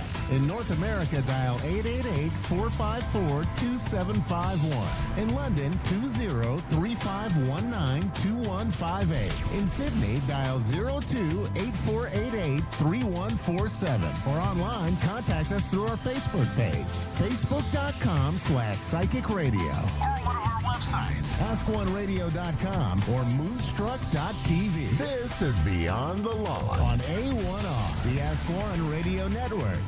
Hello, welcome. I'm so glad you're here. Thank you for joining us on Beyond the Loss, Conversations in Grief Education and Healing. I'm Sherry Dworkin-Smith. That's SHARIDWORKIN-SMITH. I am a certified grief educator, a psychic medium, and a hypnotherapist. As a grief educator and grief coach, I help people dealing with all kinds of grief and loss to more easily and hopefully smoothly navigate their journey. There are so many different kinds of grief and truly far too resources available. And through my work, I hope to help people better understand their feelings and how grief may be showing up in their lives. The path is different for everyone. And through grief education and coaching, help is available to find meaning and value within the loss so people can do more than just get through whatever it is that they're carrying. And let's face it, these days people are carrying quite a lot. The goal is always to lessen the pain, to understand it, and hopefully also find some level of peace and wisdom amid the loss, even if we don't always find that true understanding. And here on Beyond the Loss, we are talking about grief, and I know it's not a fun subject. It's not very upbeat, but especially in the challenging times that we're living in that seem to be getting more challenging by the day, so many people continue to struggle with grief. And again, so many different things can be causing grief in our lives. Right now, we have expansion of war, expansion of violence, expansion of disease, all kinds of things that can cause grief that have nothing to do with the loss of a loved one. There's many, many things that are causing people sadness, depression, frustration, and even confusion because they're not aware that these things are all part of grief and that help is available. So if you or someone that you know is struggling with deep sadness, depression, anxiety, please know that help is available through people like me and also through the National Suicide Hotline. Even if you may not be having suicidal ideation or thoughts of suicide or self-harm, these places are available to help talk you through it. Help is available 24 hours a day, 7 days a week, simply by calling or texting 988. That's it, 988, and you will be connected 24/7 to confidential support for yourself or someone you may care about, someone you may be concerned about. This is a big part of what I do, and if something that I say resonates with you, please don't hesitate to reach out, ask a question, send a message, and let's talk and see if grief coaching and grief education could be right for you. And if it's not, I'm happy to refer you to whatever help sources may be available for you. You can most easily find me at my website at SherryDworkinsmith.com. Just send me a quick note and I will get back to you as soon as possible. I do want to remind everyone that as smart as those AI systems are, they do still have trouble spelling my name. So be sure if you're looking for me to check out A1R Psychic Radio or AskOneRadio.com because they've got it right. So today I am so joy-filled to welcome my very dear friend Laura to join us on the podcast. Laura is truly one of the nicest people I have ever met. We have been friends for many years, and I have had the joy not only of traveling with Laura, but learning with Laura, working with Laura, and just hanging out. more importantly, I have had the joy of watching Laura step more and more into her own power through our years of friendship. And I will always remember the very first time that we flew together, that she was so nervous and worried about every single thing, TSA, gates, luggage, all of it. And the last time that we traveled together, she was the one leading the way and giving me a heads up about trains and directions and how to get places. And it was truly fabulous to see the roles be reversed. And as I love to remind her, despite her age, with her age, because of her age, all of the things, she is a total badass who climbed a mountain with me when we were in Sedona, Arizona several years ago. And so today I asked Laura to join us to discuss the loss of her brother-in-law and how she stepped in to help her sister not only to deal with that loss, but also to handle the mountain of paperwork that comes from losing a spouse, selling a home, and moving into a new place. It was a lot. And I'm not going to lie, I was praying for them both as I was watching Laura step in and as they were working their way through all of that. I was a little bit concerned for my friend, and she is a champ. But we both know that there is no timeline for grief. And even today, Laura is still processing and dealing with helping her sister with many things. And I look forward to hearing more about all of this and having her share some of her journey with us. So welcome, Laura. Thank you, Sherry. And we did climb that mountain, didn't we? We did. We did. You totally crushed it. She likes to tell me how old she is. I'm not sharing that. She likes to tell me how old she is, but she climbed that mountain. So, well, let's just say I've moved into my senior years. Still counts. Still counts. Laura, can you tell us a little bit about your brother-in-law and about your sister? What was their life like before he passed? Their life was, in my view, okay, this is just my perception, but to me it seemed almost idyllic. My brother-in-law was a professor at the university, scientist, very smart guy, but yet he was kind, gentle.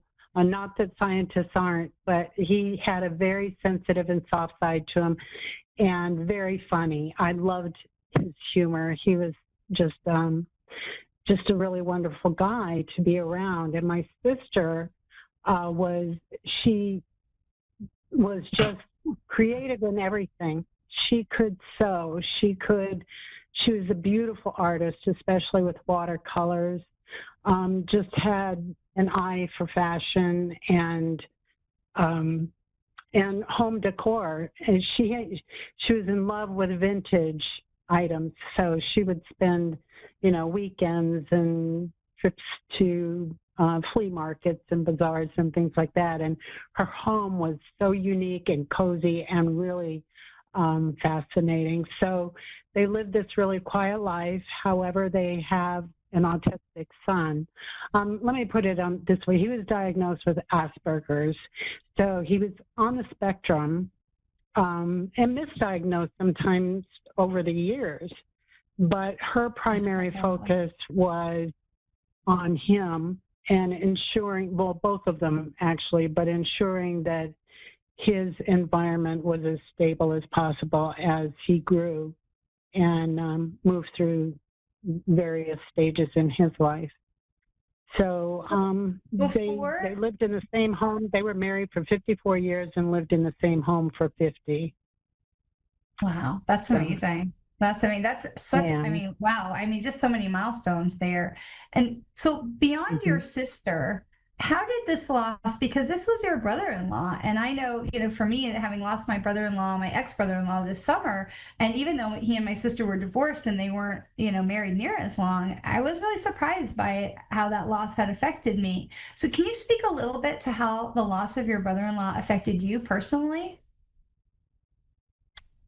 Yes, he was always, they were married 54 years. He's been a part of our family, for all of those years. Now, we have not lived in the same state for most of our adult lives. So there was that separation, but yet there was, I don't know quite how to explain it. It felt like a stability with him. I loved chatting with him on the few Zooms that we had. Once Zoom came into being, so I actually got to see him and chat with him, and we'd chat once in a while on the phone. But he was just a very special person to me and part of our family. Yeah. And how did you know after his passing, how did you know that you needed to go and be with your sister? And I know that sounds like a simplistic question, but I talked to a lot of people who are like, I wish I would have gone. I didn't know what to do. So you knew what to do. How did you know to go? And what was that push for you to make the trip? Because that was not an easy trip. I mean, I know you live in Sebring and she's up, up in the Northeast. So, I mean, that was not an easy thing. Yeah. No. Well, in a sense it was. How did I know? That's a good question. I mean, the morning she texted me, actually. She didn't call. She texted me. And so reading that text, my heart dropped. My stomach dropped. And one of the things that I do to calm myself is I draw. And so I went and I got my pad and pencils and just started drawing and focused in. And it became very clear to me. My sister I always referred to her as a dinosaur because she never really progressed into having cell phones and tablets and computers. And she, like I said, she loved the vintage stuff. And she herself yeah. So immediately I was starting to think, well, how is she going to manage? He basically did everything. He paid the bills, and he even did all the home maintenance. He loved the outdoors. He was just, their world was pretty well contained. So my life has been completely different. I'm a businesswoman. I was in the business world my whole career, and so I was exposed to a lot of all of the things that you need to do to kind of get things done in the world. And given that everything is computerized now and digitized, I should say, I myself pay bills on my phone. My sister would never dream of doing that. It was always checks. So I thought, how is she going to manage? And I had this vision of her being in a boat on the ocean with no rudder, no oars, by herself, and just, the current taking her, the waves. It just was this vision that I had of her. So I called and I asked her, do you need help? I didn't want to impose myself on her during this time. And she absolutely agreed. And so I went. I just went. And you went multiple times. You went back and forth. You were there for a long time. Yeah. So I went 3 times, and I was there for a month each time. And there were various major events for each time that I went. And one was initially after he passed. And I was quite shocked as to what she was left with, and I was grateful to be there for her, just to help her through it. He had passed from, it was a long disease, but yet his journey to his passing wasn't that long. But there was a lot of things that had to be taken care of, that were traumatizing to her. And I just felt I could handle it better than she could because I had experience, throughout my whole life. I had experience dealing with things. And so I kind of, we sat down. I approached it with her from an unconditional love point of view. I didn't have any expectations for her. I just asked her, what she felt she needed. And she said, I need help. and so I'm famous I think for that's making really lists. important. And I want to interrupt you, and I apologize, but I want to interrupt you because I think what you're saying is really, really important that I want to just shine a light on it for a second. That you asked her, you didn't just jump on a plane, because we find that there are people in, different, people mourn in different ways. People process grief in different ways. And I know you and we were talking about this a little earlier, that, some people just shut down. They just can't. And then other people who are the doers in grief, the people who get things done, can have a tendency to just jump in and take over. And that also can add to the overwhelm and the shutdown of the griever. And so I loved what you said, that you approached it so gently to say, can I help? Would it be okay if I helped? And that you also said how you sat down with her. You didn't just go in the house and just start doing all the stuff. You sat down with her and you included her to the extent that she chose to be part of that. And you it sounds like you worked at her speed to be able to move forward. Yeah. And that's really, really important, because sometimes we're just so anxious to help that we can get in there and almost bulldoze over the person who's already dealing with their own grief. Yeah, and one thing I'd like to say about that is I found myself, when you see someone you love grieving and just so incredibly sad, you want to make things better. That was my instinct. It's like, I wanted to help. And so there was a point within me that I really had to consciously hold back from, like what you just said, going in and doing for her, because it's a gentle time. She was very sensitive and in a lot of pain, so I didn't want to make it worse for her. So we worked at our own pace, and I found something else, if I could say very quickly, that society and friends tend to put expectations on people when someone they love is gone. They're like, well, you need to do an obit, you need to have a funeral, you need to have this and that. And quite honestly, my sister was not prepared to deal with all of that. So I just, I gave her permission. I said, just do what you can do. Just do what you can do. And I think she really appreciated that. Yeah, absolutely. And you and I have another mutual friend who also lost her spouse just a very short time ago. And she is grieving in a totally different way from your sister. She's very much a doer. And so she, in her whole life, was a doer. And she is finding that to be similar in her grieving process, to just be like, I'm doing this and this and this and this. And when she had, she doesn't have a sister, but she has a best friend who came and spent, several weeks in her home and, called me ahead of time to lament, to say, oh, she's coming. But at the same time, you could tell the gratitude of it. And, in the times that her friend was in and out of the things they were able to get done. And for her, the doing was part of the grieving process. Even amidst the overwhelm. And so it's so important to understand that people grieve differently. They need different kinds of support. And for us as the exterior, the ones who are trying to step in and help, is to come alongside that person and say, let me go at your speed. We're not trying to grab you and pull you along. We're not trying to pass you and just take it over. We're trying to go with your speed. And I think that is so important. Yeah, I agree with you. How is your sister doing? It's been a while, right? How's your sister doing now? It's been 2 years. Yeah, almost 2 years. He passed on February 26, 2024. Wow. So it hasn't, it's just been a little over 2 years, and my sister still grieves.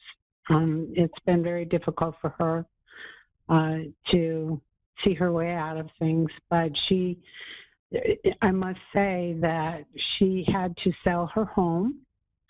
And that was the home they lived in for about 50 years. It was packed full of memories and full of things. So that was one of the months that I went back, was to help her go through that process. So, she's still working through it, Sherry. She really is. It is so long. We text and talk a lot. That's good. That's good. I mean, people expect, and I know that there's some people who are going to listen to this and they're going to be like, 2 years, what? They're still grieving, because we are so conditioned from this instant gratification society that we live in, that everything is like, poof, there it is, or poof, there it's gone. And grief is not like that. Grief takes time, and the loss of a spouse, it can take for the rest of your life. And other people, especially to have been married for so long. I have a girlfriend who lost her spouse very unexpectedly years ago, but she very clearly was like, that was it. He was the one. No, there is nobody else. I live a life of purpose, but I miss him every day. I talk to him every day. There is no room in my life for somebody else. He was it.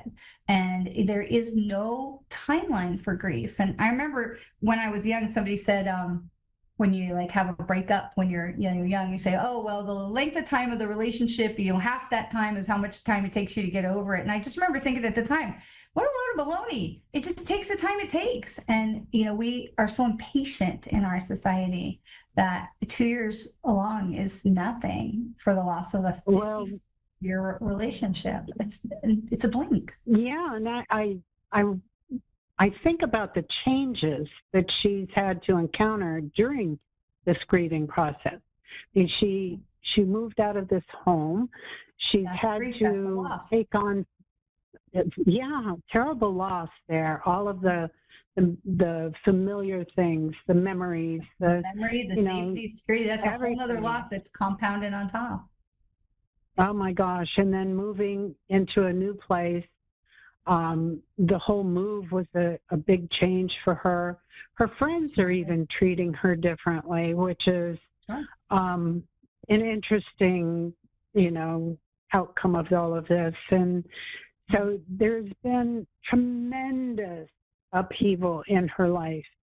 So this process is, 2 years to me seems fine. Given what she's had to go through. Because her life, like I said, was pretty contained for all of those years. He kept her safe, and she felt secure, and all of a sudden he's gone. And so, I know he's still around. I believe in that. And I think she's starting to believe that too. So that's a good thing. That's awesome. That is a good thing. I will tell you, I have watched my parents, I'm very lucky to have both my parents healthy and alive at the age that I am. It's just a miracle, and I'm grateful. But I watched my parents as their friend groups have lost partners. And as much as they tried to keep those people in the surviving spouses in the friend group, the dynamics just shifted. And every single person that had lost a spouse ultimately moved out of the friend group. And whether that was their choice or just the group dynamics, there's no one right answer there, but it's just another loss that compounds on top of these lifelong friends, because now people are just in different places, and it's just they are add to it.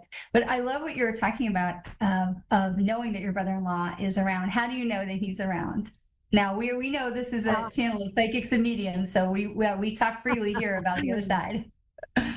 Well, there was definite, this is just so bizarre. And, I believe that they give us signs if we're open to it and we're listening, and I put quotes around listening, you'll get the sign. And so I was going through papers with my sister, doing all the financial things that we needed to do. And now he shares the same first and middle name as my husband.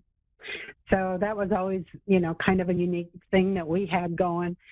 But what really floored me was I discovered that they both share the same last 4 digits of their Social Security number. And I knew at the time when I found that, the chills just ran up and down all over me. And I just felt it was a sign from him. He led me to that particular paper at that particular time to know that he's around. And he was helping. He was definitely helping. That's incredible. He was a data guy. He was a scientist, and he left lots of data for us. That's awesome. It's just one of those things where I just knew. Yeah.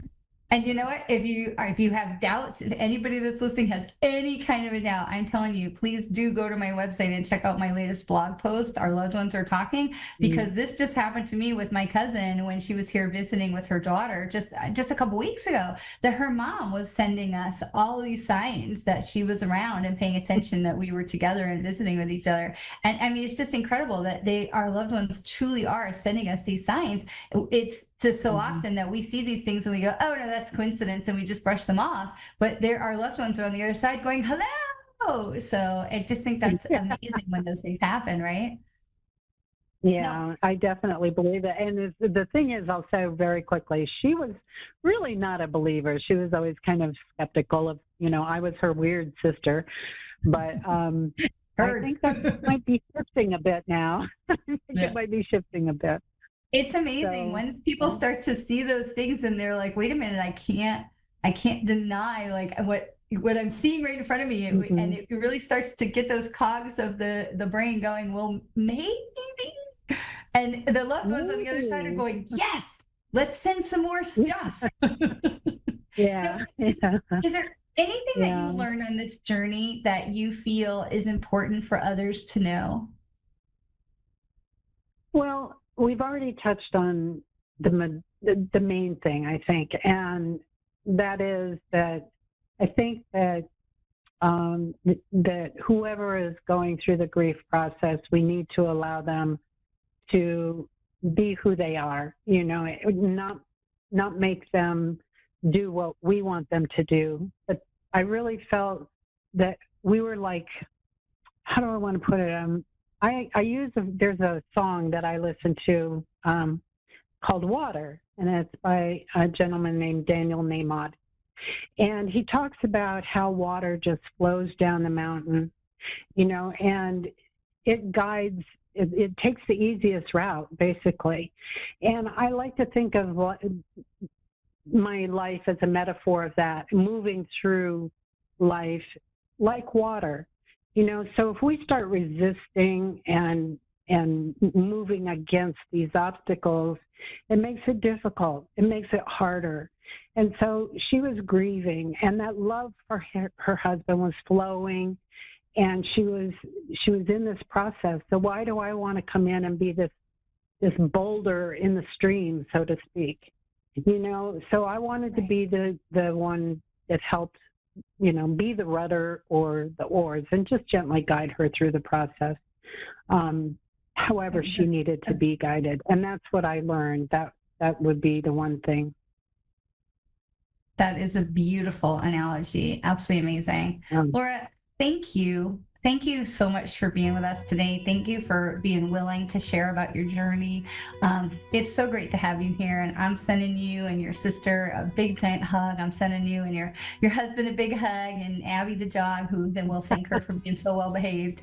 So, and I know I'm going to see you soon, and I'm really looking forward to it.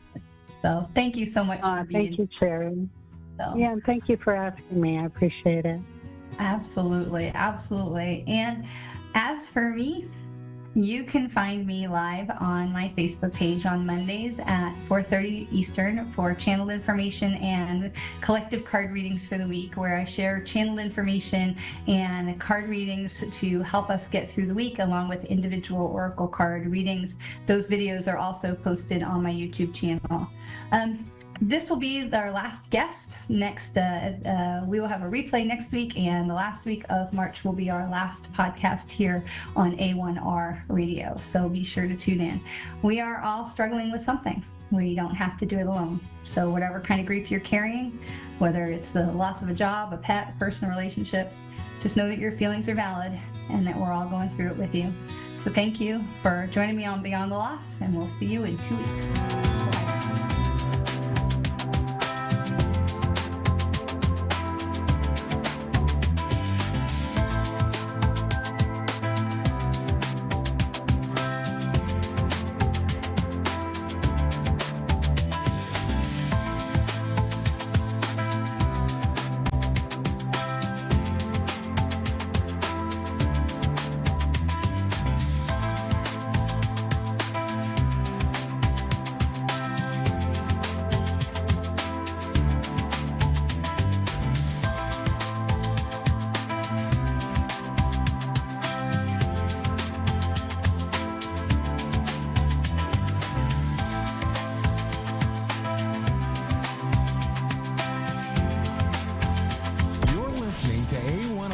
Psychic Radio, Earth's #1 psychic radio network, and watching Moonstruck TV, enlightening television. Welcome. Time for Energy Intuition Transformation with Sue Williams. Live from holistic-health.au. Connect direct. In North America, dial 888-454-2751. In London, 20-3519-2158. In Sydney, dial 02-8488-3147. Or online, contact us through our Facebook page, facebook.com/psychic radio. Or one of our websites, askoneradio.com or moonstruck.tv. This is Energy Intuition Transformation on A1R, the Ask One Radio Network.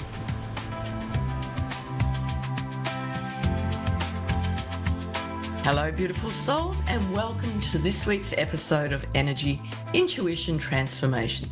Now, I'm Sue Williams, the Spirit Psychic, and I'm so grateful that you are here with me today on this wonderful show. So before we begin, I want to gently acknowledge the energy that many of you may be feeling right now. Now, as we all know, there's a lot happening in the world.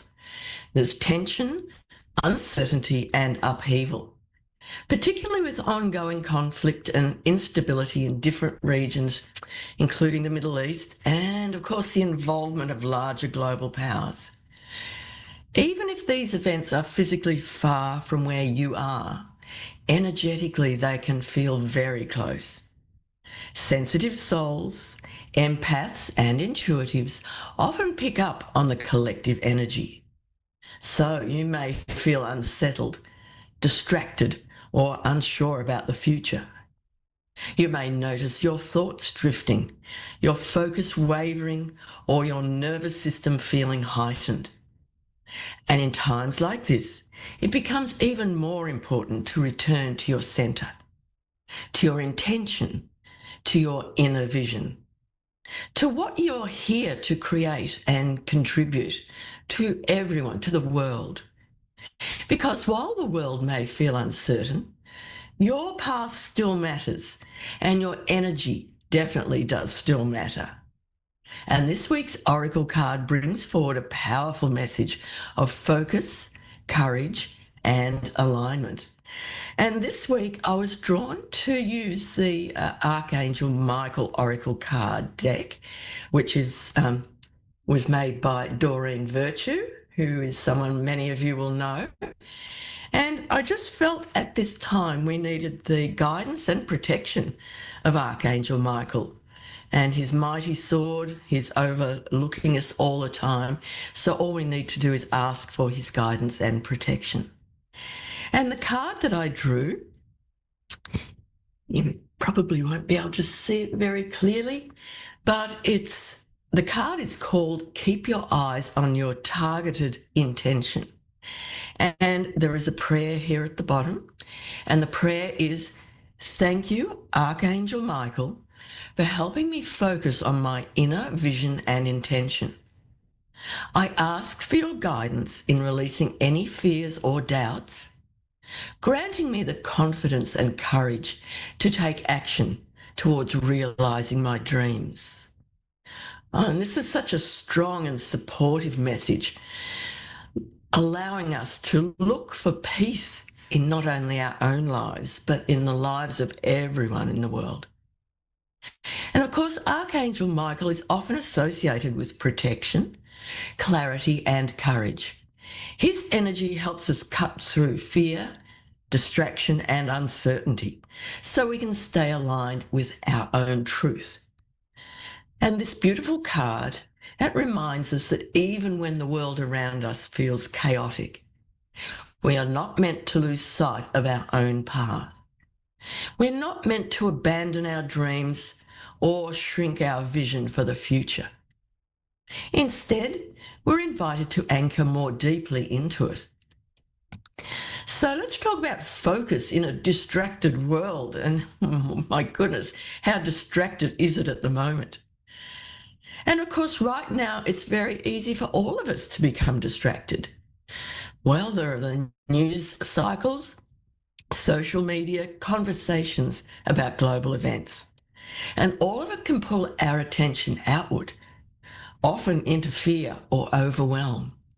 And while it's important to stay informed, there's a difference between awareness and absorption.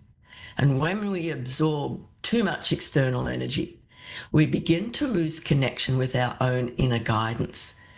So we lose clarity, we lose direction, and very importantly, we lose trust.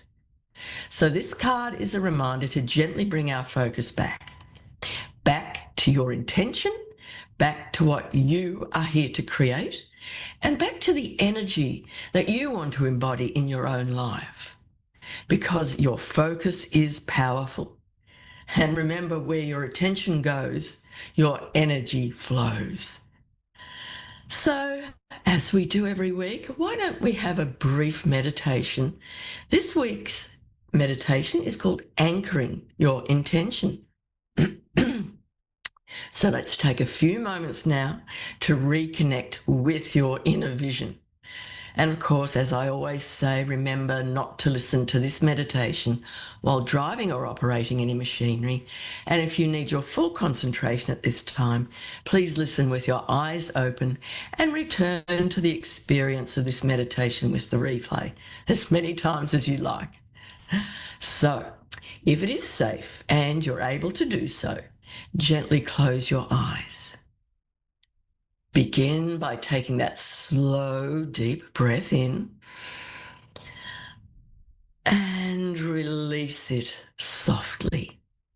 Just allow your body to relax and to settle. Now, imagine a soft blue light surrounding you. This light is calm, protective, and steady. And of course, this is the energy of Archangel Michael, offering you clarity and strength. With each breath, feel this light clearing away distractions, fears, and scattered thoughts. Now bring your attention to your heart space. Ask yourself gently, what is my true intention right now? Don't overthink it. Simply allow an answer, a feeling, or an image to arise. Now see that intention as a small light within your chest. And with each breath, that light grows stronger, brighter, more defined. And silently repeat to yourself, I trust my vision. I release fear and doubt. I am guided toward my highest path. And just feel a sense of calm focus settling within you. You don't need to control everything. You simply need to stay aligned with your intention. So take one more deep, slow breath in and exhale. And when you're ready, if they're closed, gently open your eyes and return to your full awareness. Now, we have spoken already about releasing fear and doubt. And one of the most important parts of this message is all about releasing fear and doubt. Because fear can be amplified in times of global uncertainty. It can cause us to hesitate, to second guess ourselves, or to step back from opportunities that are actually aligned for us. And doubt can whisper in your ear, oh, is this the right time? What if it doesn't work? What if things get worse? But your soul's path does not pause because the world is changing. In fact, sometimes it becomes even more important to move forward, to create, to heal, to connect, especially during times when the world needs more light. And if we all just shine our light, it will become stronger and stronger. And remember, Archangel Michael's energy supports us in cutting through those fears. Remember his mighty sword as he cuts through fears and doubts. And you do that not by ignoring them, but by not allowing them to control our direction. And of course, I'm always talking about animals because they're such a huge part of my life. And our animals can teach us a lot about focus and presence. Animals do not spend their time worrying about global events. They remain connected to what is directly in front of them. They trust their instincts. They respond to life as it unfolds. So when we observe animals, we are reminded to come back to the present moment, to take that next step forward, to focus on what we can influence, and to remain grounded in our own environment. And spending time with your animal companion can help you bring back the energy that needs to be in balance and also restoring your sense of calm. They help us remember that life is still happening right here, right now, and they support us as well. So what about some more support for your path? If you're finding it difficult to stay focused or you feel really out of alignment at the moment, you're not alone. Sometimes we need support to reconnect our inner clarity and release the layers of fear or doubt that may be clouding our vision. Through Spirit Talk Journeys, Holistic Animal Wellness, and Quantum Journeys Hypnosis, I help people gently tune back into their intuition. I help them understand what's happening beneath the surface and help them to move forward with greater confidence and alignment. And I think so many people need that at the moment. So if you are struggling to make sense of our current global reality and would like to chat and share your concerns, please reach out to me and we can connect for a no-cost short session based on the modality of your choice.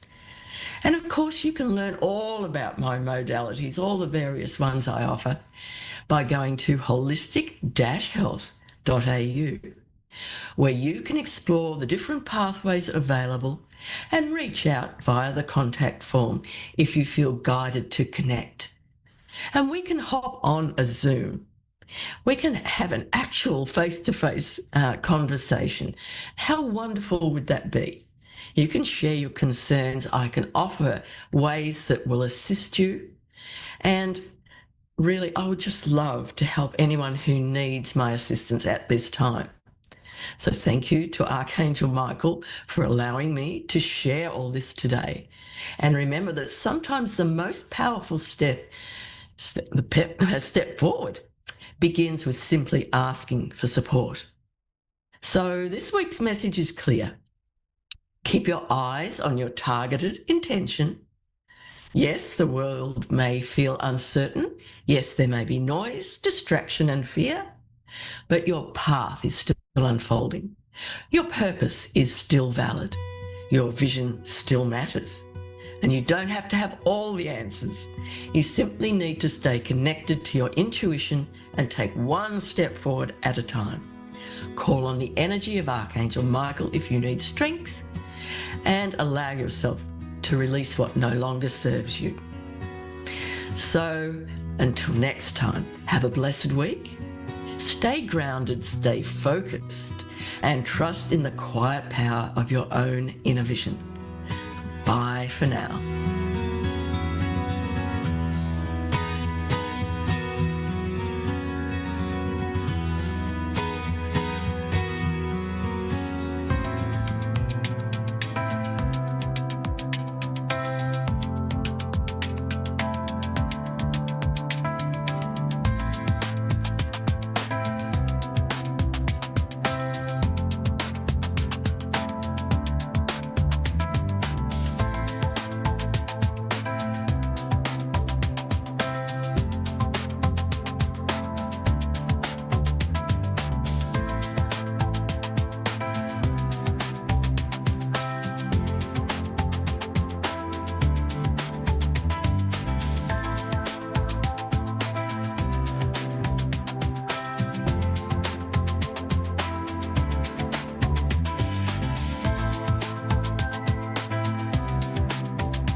listening to A1R Psychic Radio, Earth's #1 psychic radio network, and watching Moonstruck TV, Enlightening Television. Welcome. Time for Soul Seed, Divine Guidance and Spiritual Mediumship with Lisa Thurgate Marks. Lisa Thurgate Marks. Live from LisaThurgateMarks.com. Connect direct. In North America, dial 888-454-2751. In London, 20-3519-2158. In Sydney, dial 02-8488-3147. Or online, contact us through our Facebook page, facebook.com/psychic radio. Or one of our websites, askoneradio.com or moonstruck.tv. This is Soul Seed, Divine Guidance and Spiritual Mediumship on A1R, the Ask One Radio Network. Hi everybody, Lisa T here, coming live from Mermaid Waters on the Gold Coast. Psychic, trans medium, energy healer, teacher, and energy is what I love to clear and to rise and get people to embody, and which is their own energy every week and every day, every morning, every night. We are continually radiating our energy field into the auric field. So I'm just asking today, can everybody just take a few deep breaths, coming back to themselves, calling all their energy back in, and really, like, instead of letting your energy out, bring it back home to you. Bring it back home to you. Ground to the essence that truly is you. This is not about getting involved in everything that's on TV, getting involved in the negative energy that is around all of us, because what we watch on TV, what we think, what we feel, if it is negative or on the dark side, it will fill us up with those beliefs, the emotions, the feelings. We are in a 22 Mass today. It's about truly manifesting, grounding to who we are. We're in a new moon in Pisces. We have the power of the equinox coming in. That's about alignment, and it's aligning yourself, having balance, knowing what you do want to align to, taking control of yourself, not letting outside circumstances dictate to us. We look for the balance. In the southern hemisphere, which is where I am, we're going into the dark. Because it's equal, equinox is equal day and night on the 23rd. What we're doing is we're going into the darkness of night, so there's less daylight. In the northern hemisphere, we're coming in spring, and so there's more daylight coming. So wherever you are, whether you're planting seeds or going in and letting them take root, gaining your power and drawing it up, honor where you are at, where your feelings are at. The new moon is all about planting our seeds for cultivation. And so bringing in the balance of what we've been doing, what we've been working on, what our belief system is telling us, what our psyche, our emotions are feeling. Continue, please, to fill yourself up with love, because there's nothing stronger than love. And I say this every week because it's true. When we're calling ourselves home, filling ourselves up with love, nothing else can penetrate us. So please understand this. And if we can understand that there isn't anything stronger than love, the shadow, the dark, it's not going to be haunting us day and night, what we see on TV, because our essence, our vibration is too high to absorb what's going on around us and out into the auric field and out into the world. I have a beautiful caller, Donna, coming in today. How are you, Donna? Oh, thank you, Lisa. Yeah, I'm fine. You're talking about, feel like I've taken back my power and I can now speak up for myself. And yeah, if someone's having a bad day and they try to bring me down, I don't allow it. That is so good to hear. And that's a message that everyone needs to know, because we can all do it. But I tell you, don't we all fall in the trap sometimes? And we get onto social media, watch the TV, listen to our friends, the radio, and it all happens. And I can hear in your voice, your energy, how powerful and radiant you virtually are, Donna. You're a beautiful soul. Do you have a question today for me, or would you like to contact somebody? Whatever you think. I'd like to meet someone. It's been a long time since my boyfriend passed. We were broken up for a year, and then he passed. But I just kind of became kind of reclusive and whatnot, healing from other things. And now I feel like I want to go out there. I want to share my life with someone. And what beautiful energy to do that in, because we are in a 22 Master Day. We have 3 of those this year. The next one's in November. And it means that our manifesting power is on steroids. And with you coming in, we've got the equinox coming in as well. And we've got the Pisces energy. It's all systems go for you, isn't it?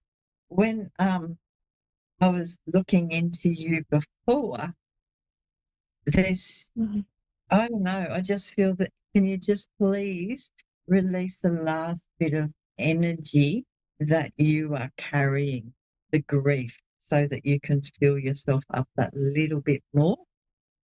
And, I get stagnant water. Okay. Stagnant water can always be stagnant emotions, but are you around a dam or stagnant water, or were you around anywhere where the water was stagnant, wasn't running properly? Anything to do with when your partner passed or anything like that?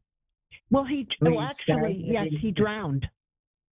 Oh, they served him too much alcohol at the harbor. He walked to his boat and he fell in the water and drowned.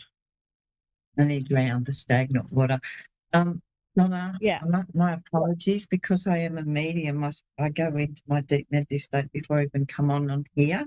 And I know you probably didn't want me to bring your ex-partner in, but it's really beautiful to lovingly say hi and that you are ready to move on, because stagnant waters is showing me he's here, but it's also waters of the moment we're in spring. So he's giving you that permission, please move on.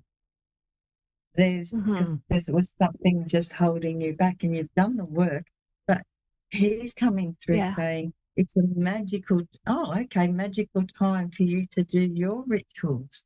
So follow your belief system. He's actually quite calm up there, because I'm seeing him just floating. So this is your time to now float into your next chapter. I feel that you're actually getting divine guidance, which is beautiful, going up there. And I did a card before, and I'm just sitting here, and it's release. The leaves you sit upon, release the old. New growth is now sprouted. Isn't that lovely, coming into spring for you? Yeah. Yeah, and definitely. see the colours that we have here of all the leaves that have dropped. They tell our story, don't they? And you're about to start a magical new chapter. Oh, I think so too. The person coming in for you, I just feel his energy, or he is, I feel both. His energy is a little bit younger than you, but that's okay, because there's a lot of fun to be had for you. Do you like music festivals by any chance? Yeah, I do. I like music. Because I just said it's going to be something, not that your relationship's based on it, but something that you guys love to do together. And I feel really good about that. And and I keep getting the word magical, mystical for you. Do you do your own rituals? Do you do your own manifestations? Because it feels like you've actually manifested him to come in. Yeah, I'm pretty good at manifesting. I stay in meditation for like 45 minutes every morning, and I commune with God. And sometimes I'll just be sitting anywhere, and I'll just get filled up with joy. And that comes from the Holy Spirit, I read. That's not inside of us. That's given to us by God, the joy. And I feel that there's God within, there's God above, there's God our Creator. And to fill us up and to allow the absorption of the beautiful energy, there is nothing more beautiful. And to call in our angels, call in God, and have the divine faith. When you have that divine faith, you'll be amazed at what you can manifest. It's in the silence, because the other card I got, this is like, you can't make this up, it's silence. In the silence, I heard the voice of great wisdom. It was my own tiny voice that I was once terrified of.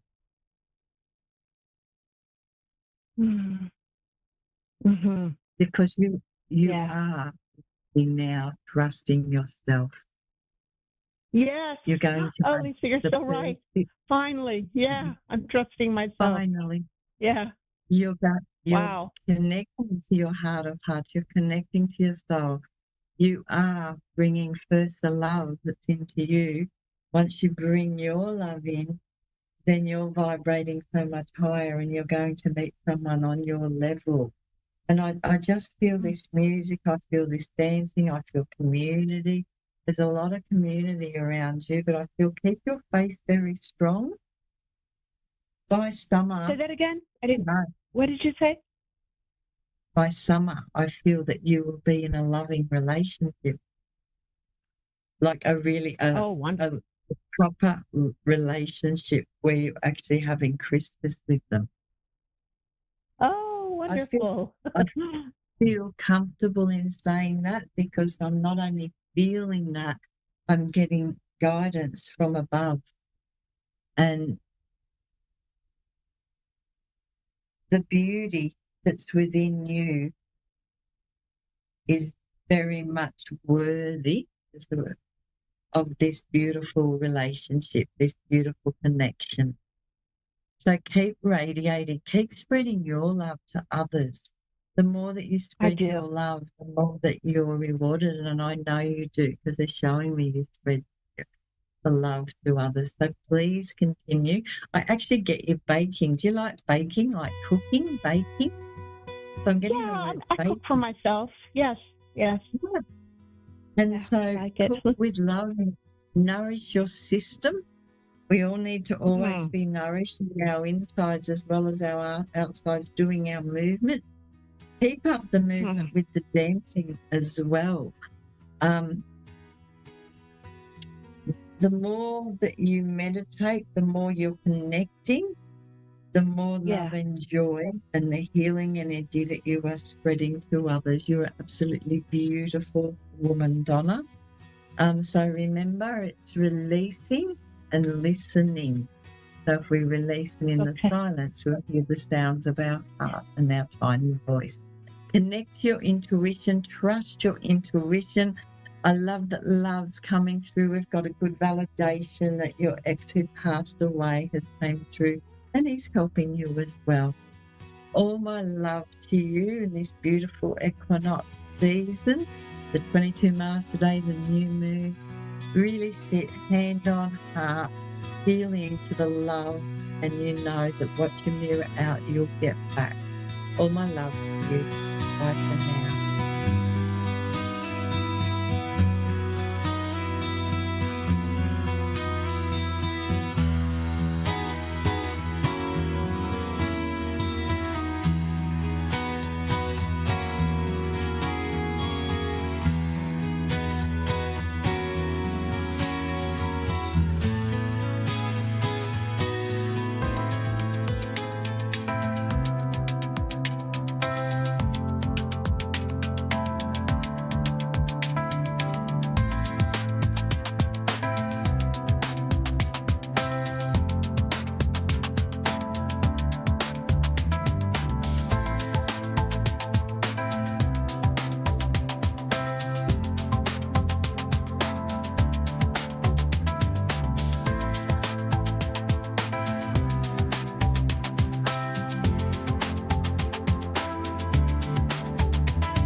Psychic Radio, Earth's #1 psychic radio network, and watching Moonstruck TV, enlightening television. Welcome. Time for Your Beautiful Life with Jenna Lee. Jenna Lee. Live from Facebook.com/group/JennaLees.crystal.shop. Connect direct. In North America, dial 888-454-2751. In London, 20-3519-2158. In Sydney, dial 02-8488-3147. Or online, contact us through our Facebook page, Facebook.com/Psychic Radio. Or one of our websites, AskOneRadio.com or Moonstruck.tv. This is Your Beautiful Life on A1R, the Ask One Radio Network. Hello, everybody. My name is Jenna Lee Wynn. Welcome to Your Beautiful Life with Jenna Lee. I'm so excited to be here today to introduce myself and to let everybody know who I am and what I do. So as of right now, I live in Southern Idaho, and I have been able to see since I was 3 years old. And my ability started when I was very young. However, I did not understand what was happening to me. I was seeing spirits outside of my window, inside of my doorway, and I was terrified growing up. And as I started to develop my abilities, they became stronger and stronger. I really tuned into Sylvia Brown, if you know Sylvia Brown, and watched her shows. And eventually I went to her hypnosis school and I became a spiritual hypnotherapist, and I specialize in past life regression. So that's kind of what started my career. I really wanted to get into hypnosis. And as I was doing hypnosis and people were telling me what they were going through in their stories, I just all of a sudden knew what to tell them. As I put them into hypnosis, I was starting to stream messages. Like I call it downloading, or, it's channeling. It's like a form of channeling, but streaming messages to them. Hello, everybody. Welcome to Your Beautiful Life with Jenna Lee. I am Jenna Lee. Happy Wednesday. I'm so excited to be here. I say that every week, but it is always a blessing to be on the air, especially with my producer who makes me laugh every time before I get on. Hey, so we just went through a great change, right? A lunar eclipse on 3/3, and in some parts of the world it was 3/33. The portal of 3/3 day is one of my favorites. It's always a time to reflect and to create the life that we want.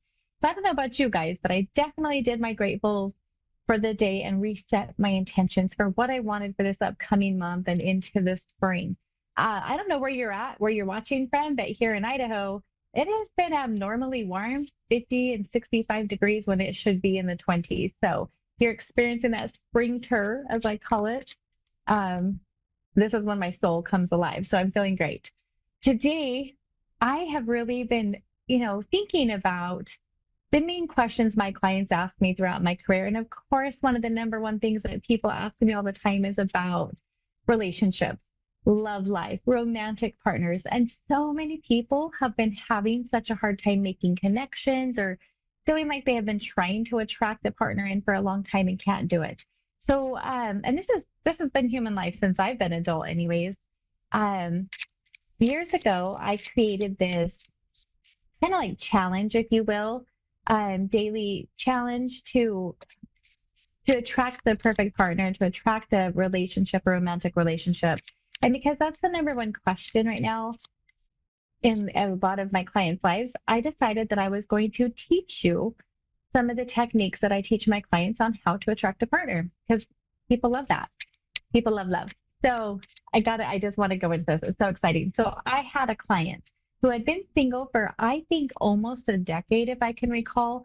And I put her through the 31-day challenge of how to attract a partner. And 3 weeks in, she didn't even make it to the full 4 weeks. 3 weeks in, she found somebody. They are still together after like 4 years. So if you're somebody who keeps attracting broken people, who keeps attracting, crappy relationships, are you just somebody that's been single that can't attract anybody? Like, what is holding you back? How do we overcome that? This is for you. Okay. If you're somebody who loves love, this one's for you too. So these are some of my top ones. This is how I always start it. Number one, if you have been following me for quite some time, you've probably heard me say this to you.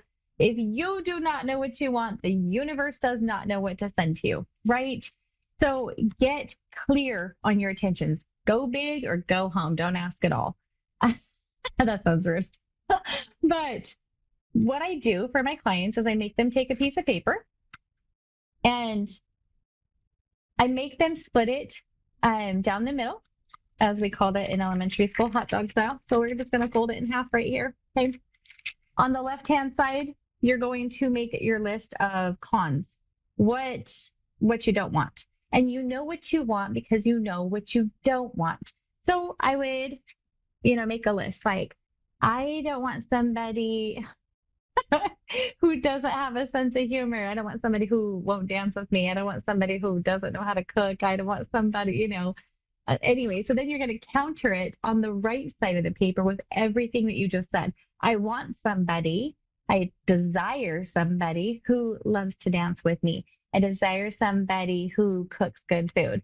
I desire somebody who's funny, who understands my sense of humor. I don't want somebody who doesn't know how to communicate. I desire somebody who knows how to communicate effectively. And so you're just going to go down the list. Now, I am so good at this. I've been doing this for years. I actually put mine into categories.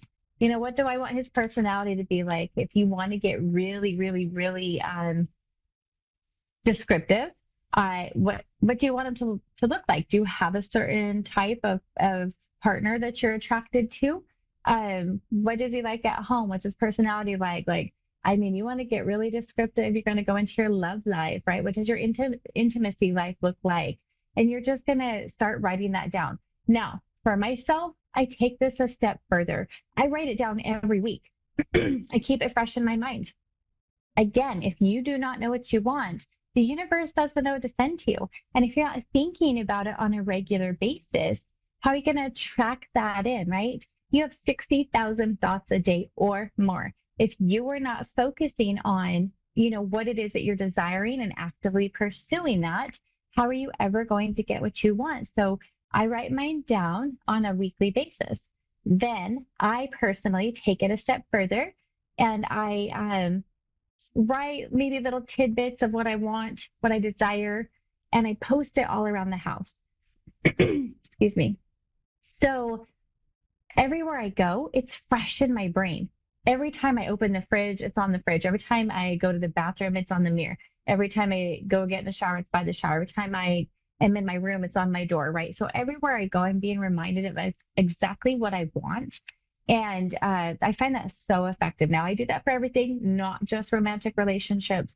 But if you want a romantic relationship, get very, very, very descriptive as much as you can. Now, when I do this, I just did this with a client, I would say 3 months ago or so. And within 2 weeks, she found somebody. Now, that one was only there in her life for maybe a few months, but that's what she needed at the time, was somebody to come in and have fun with and experience some life with. And so sometimes you'll see that they'll be there for a long time, and sometimes they're just there when you need them. I'm going to put a pin in that for right now because I do have a caller, Darlene, from Brooklyn, New York. Good. What can I help you with tonight? A general. I want to know what's going on in my life. Just a general, okay. Darlene, can you please provide me with your date of birth so I can tune into your energy, please? June 7, 1978.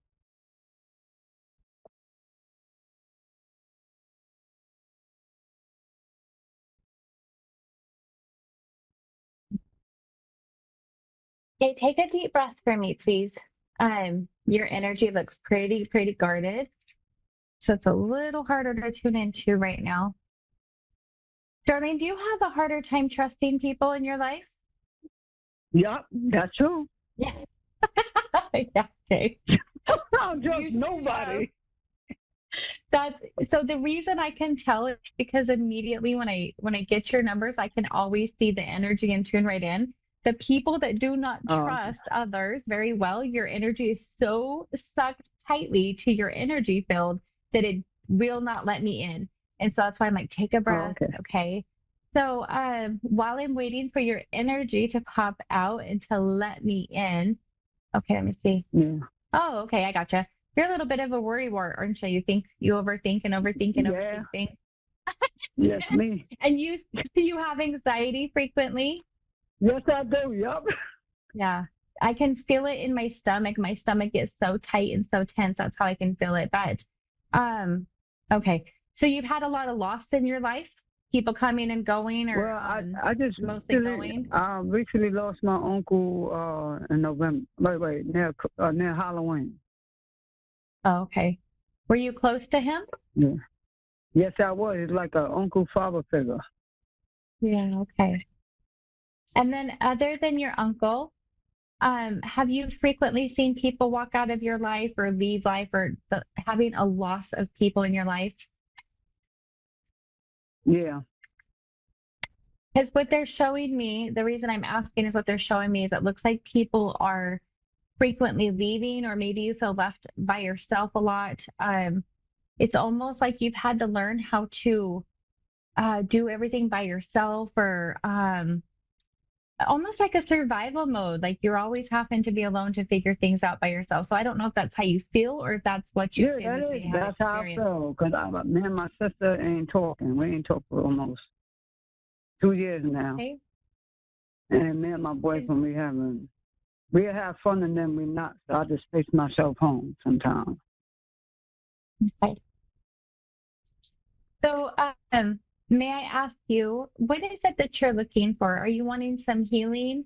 Are you needing some direction? Like, what's the most important thing to you? Because there's so many things. Direction, because I feel like I'm confused. Like you said, I don't trust my boyfriend. I don't trust nobody right now. Since I was younger, okay.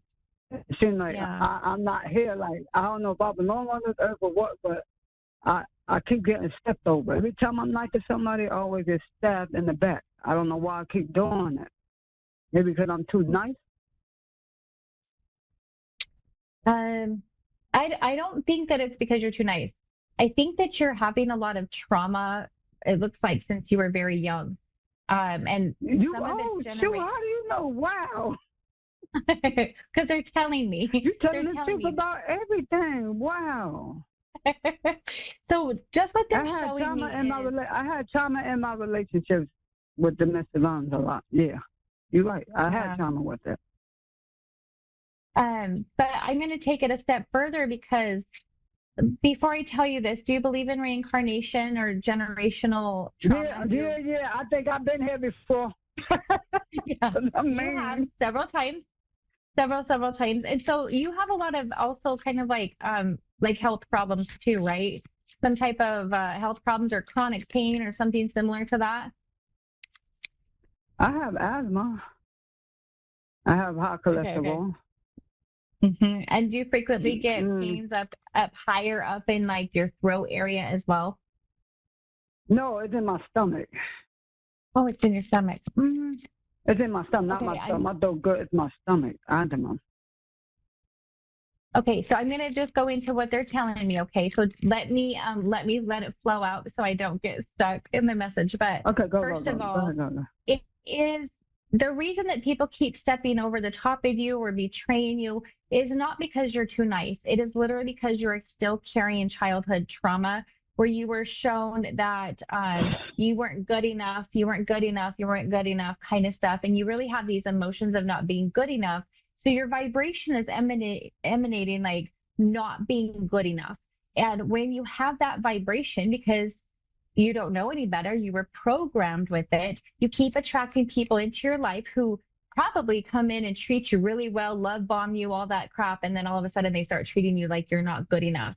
And then you've been shown this time and time and time again. So you have no other belief system other than people come in and they use me, they betray me, they leave me. And that's all you've ever known. So that's your beliefs. You keep attracting that in. So what we need to do is inner child work. We need to go back in and heal the inner child and remember to tell her, like, you are good enough. This stuff did happen to you, but that is not who you are. And you no longer have to attract it in. I love you. I'm so proud of you. You can do and be anything you want to do and be. You are good enough. You are valued. And then do a lot of that kind of stuff. And then also, setting boundaries for yourself, because it's almost like you want to be loved so badly that you just put up with everybody's crap. Do. I know. They're showing me, I know. And then when it Because comes I felt out, lost. I felt lost. I had kids, and my kids is like my friend, like they're everything to me. yes. But even sometimes they can stumble over you too, correct? Yeah. Yeah. But Yeah, I felt love see it them. all.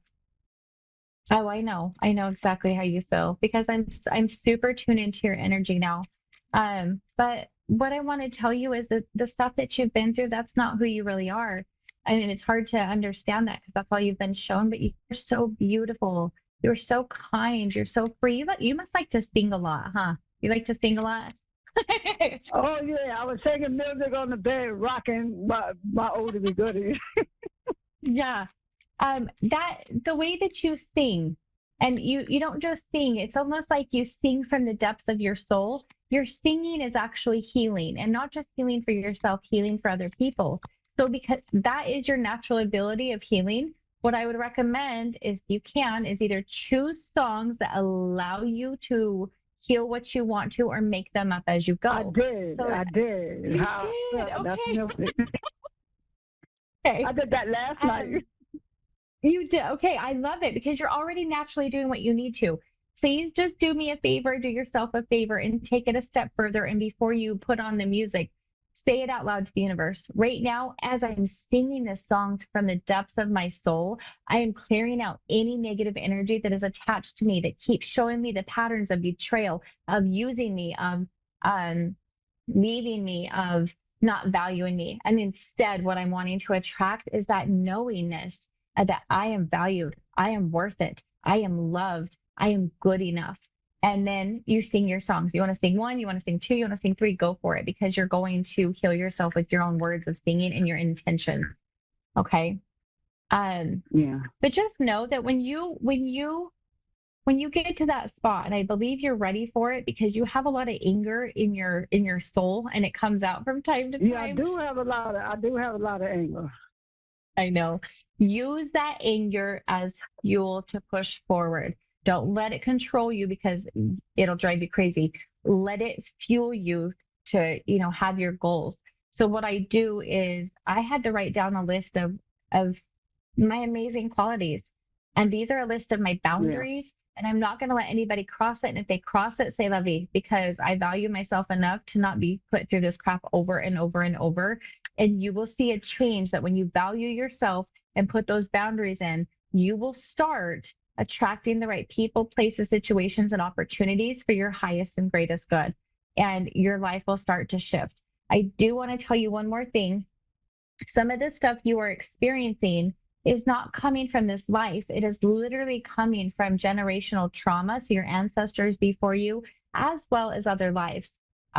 Because they were showing me you something almost crushing you, but from the chest up. So that's why I was asking about the throat, or maybe even, I don't know if you have jaw pain or headaches all the time, that something crushed you, like just crushed you. And so I was like seeing that the top part of you would feel heavy, would feel hurtful, would feel pain. I've seen that you literally have been kept as almost like a prisoner of some kind too. So you frequently have that energy of feeling like you're stuck now, but you're not stuck anymore. So there's just some things that you can work through to free yourself from the crap that you're going through now.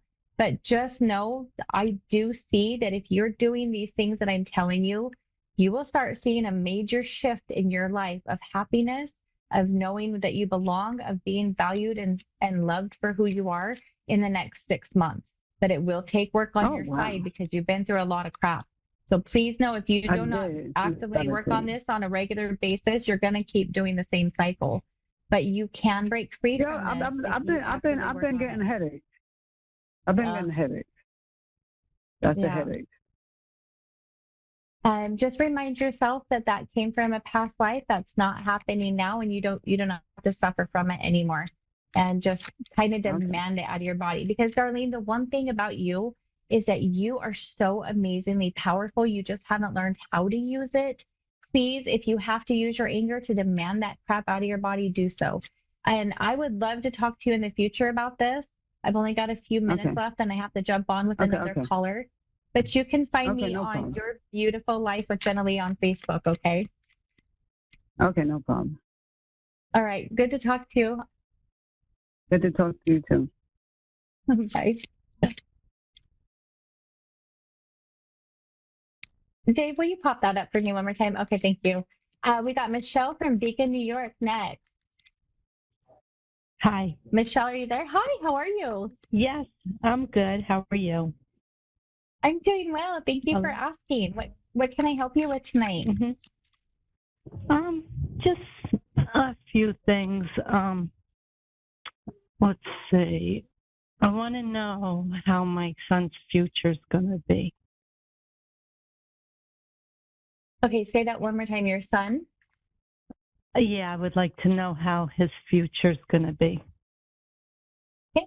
Can you Like, tell is me your he son's birthday so I can tune in? 11/13/85.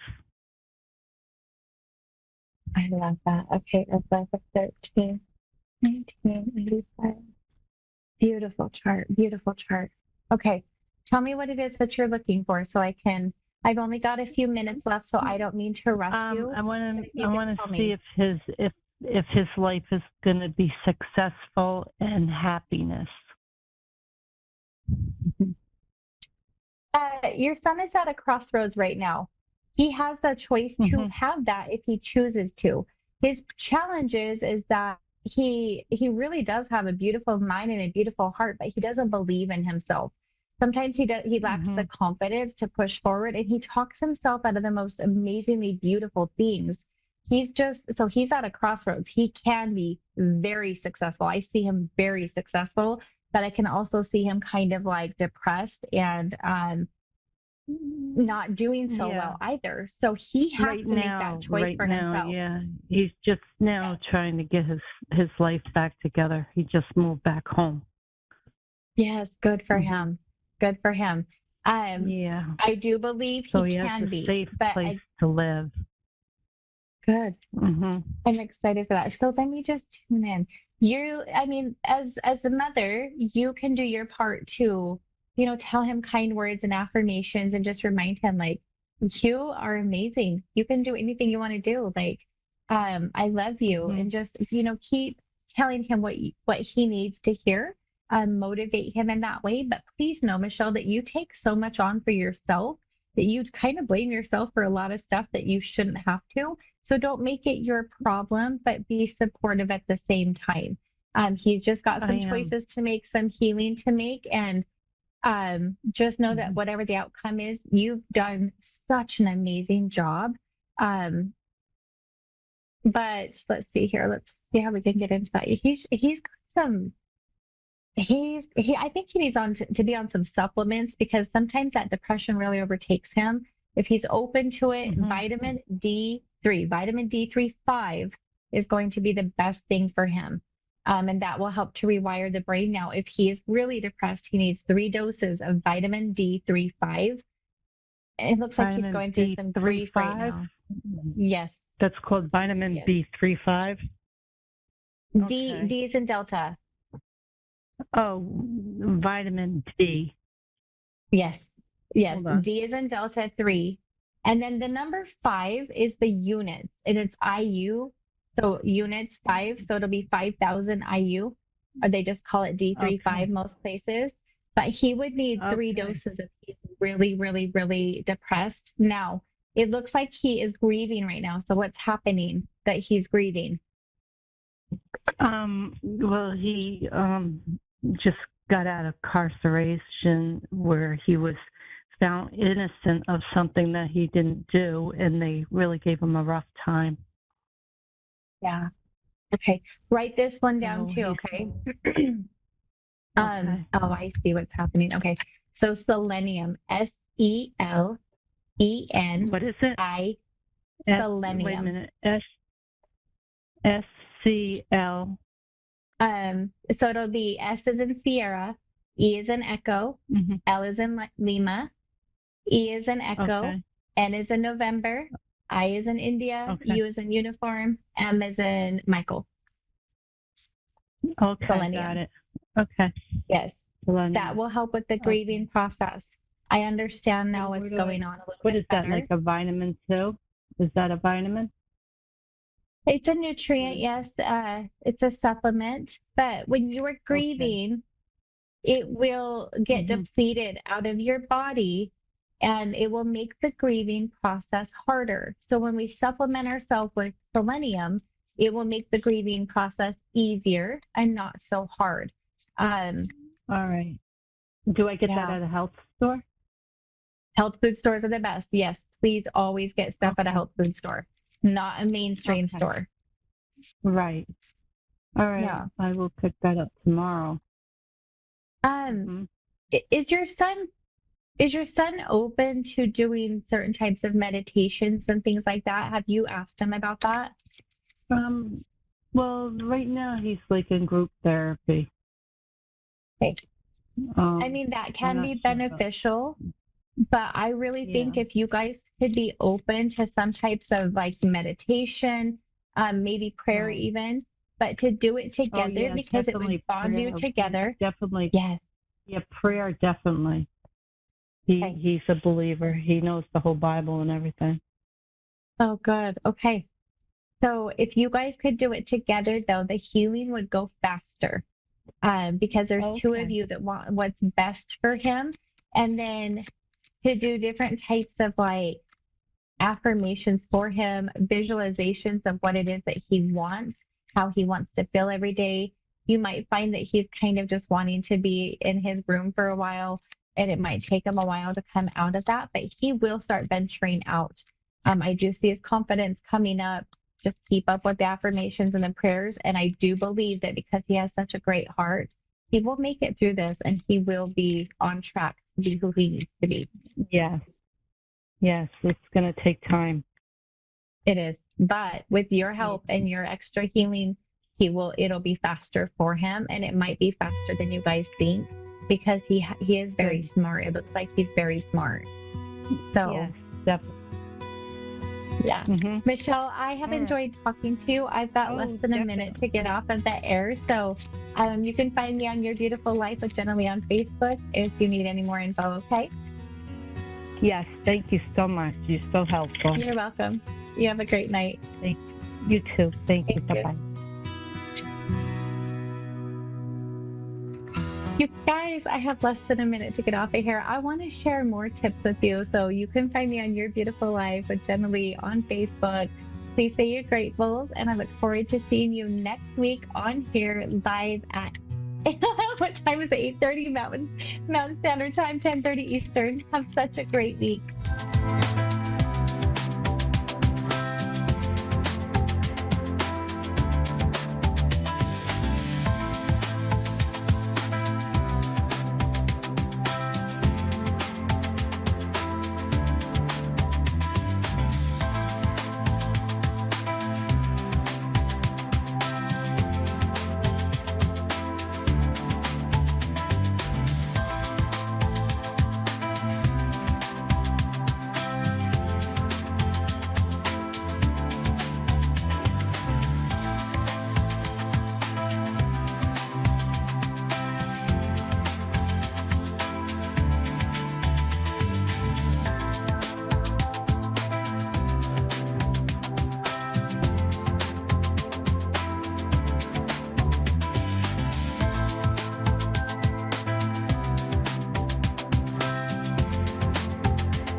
Psychic Radio, Earth's #1 psychic radio network, and watching Moonstruck TV, enlightening television. Welcome. And now, Reverend Elliot's Magical Window with Reverend Elliot. Live from magic-works.com. Connect direct. In North America, dial 888-454-2751. In London, 20-3519-2158. In Sydney, dial 02-8488-3147.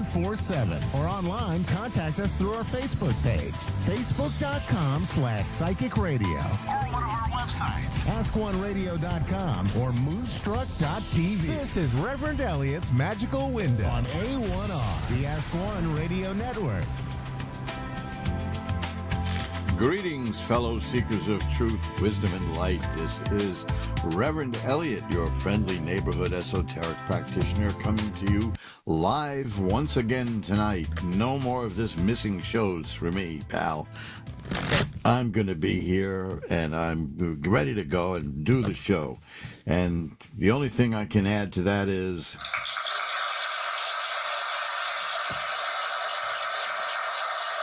You know, there was. Where is everybody? How'd they get in here?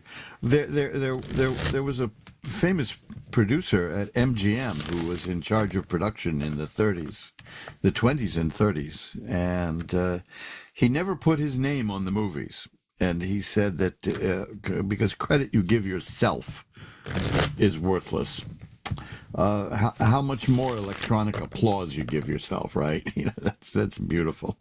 So we're gonna spend the next hour looking through the magical window of the tarot here in New York, where it turned out that for the first time, probably in New York history, people listened to something the governor said.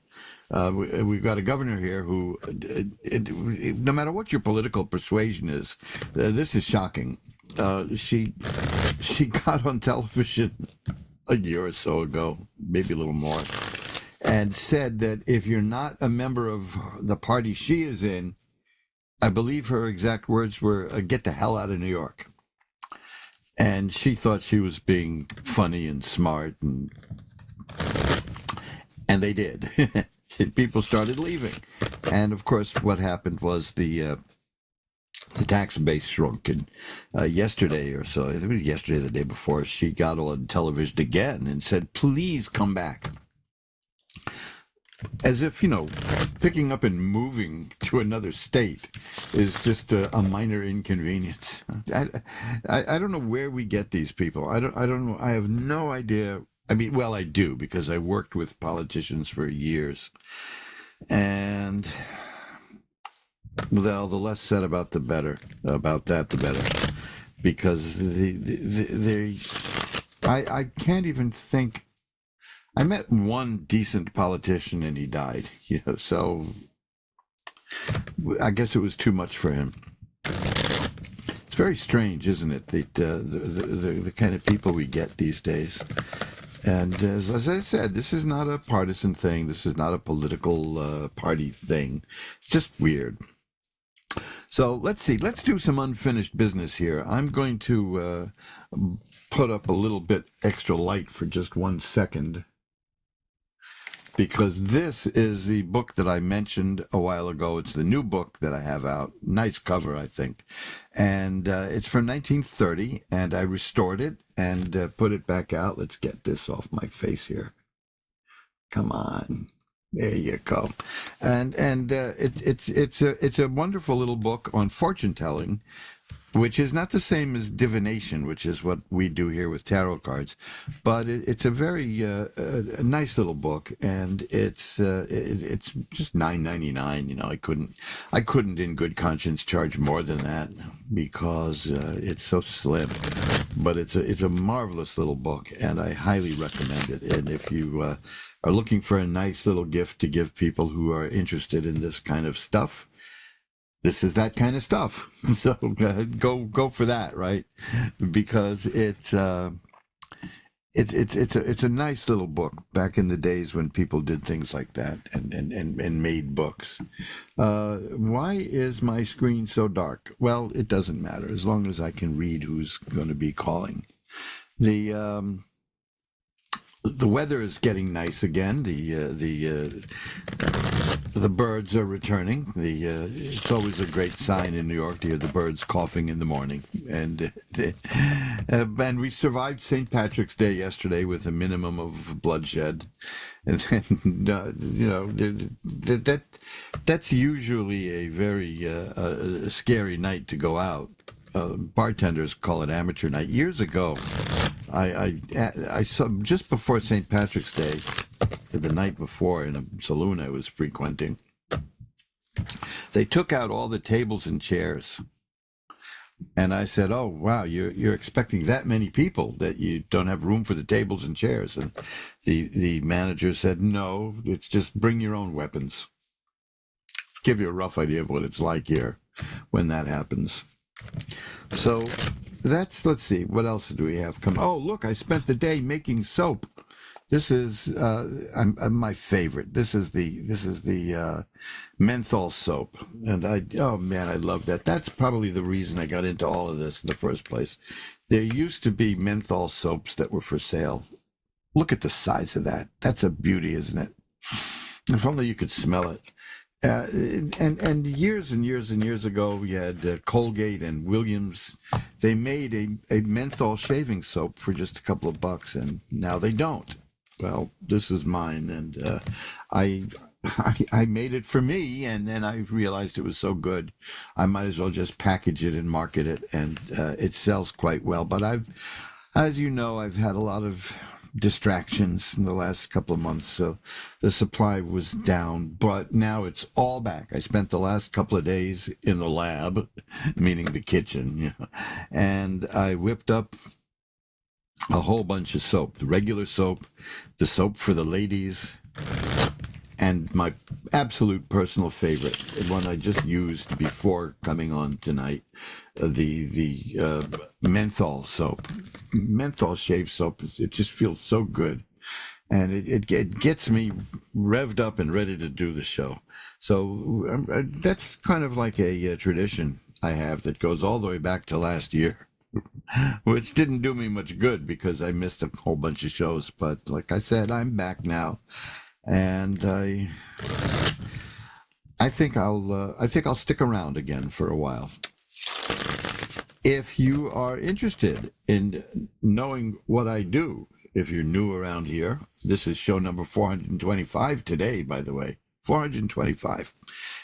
You get over to mojoacademy.org and you'll see a bunch of books that I've got, books and records and DVDs and things like that, old media, And there's also magic-works.com, which is well over 100 pages of great esoteric occult knowledge, and some interesting movies and some fun stuff. And I certainly recommend my site highly, not just because it's my site. And I made it to be as interesting to me as I thought it would be to other people. So give it a shot because there's so much there. Now here's something a lot of people don't realize, and I don't blame them because they don't come out and say it very often.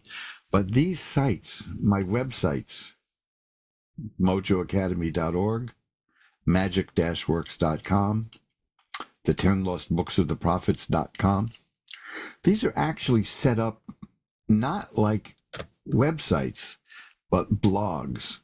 So you can comment there. You can converse with me. You can contact me right there. There's also a contact page if you want to contact me. I can't believe I'm going to call email the old-fashioned way, but there you go, right? It is. And you can do that too. But if there's anything that strikes your fancy at my web pages, don't be shy. Comment. I'll engage with you. Communication is what I do. Looking back on my life, I realized years ago that almost everything I was involved in professionally dealt with communication,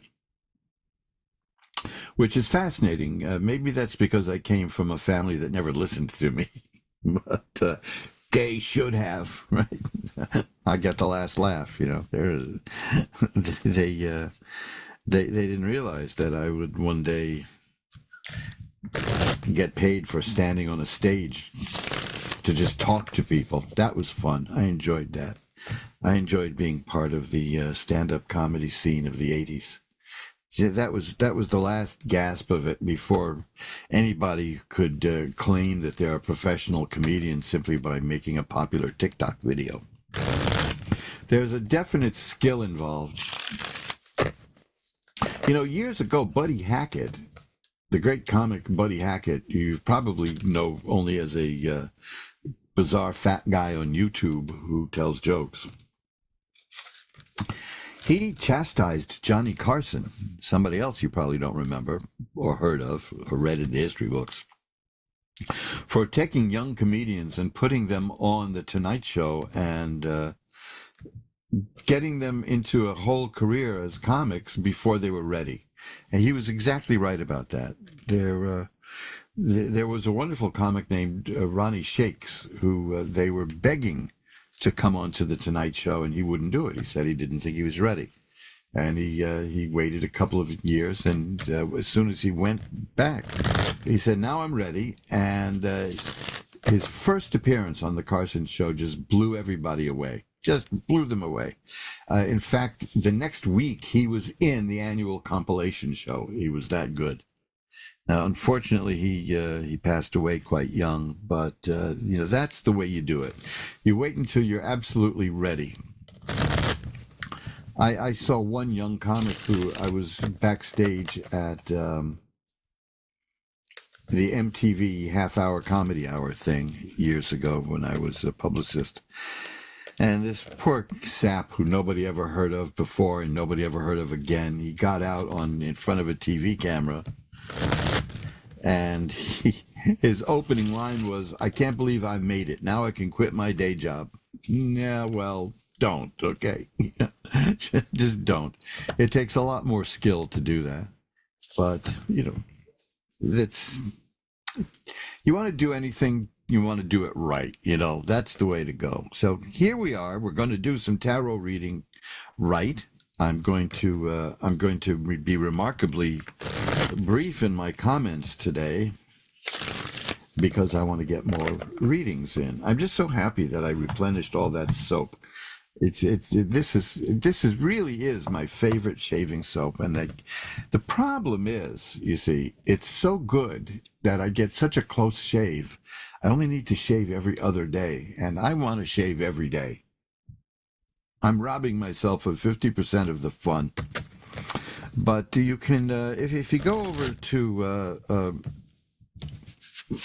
my website, you'll find links to my eBay store where there's a lot of good stuff there. And I have a special going on now.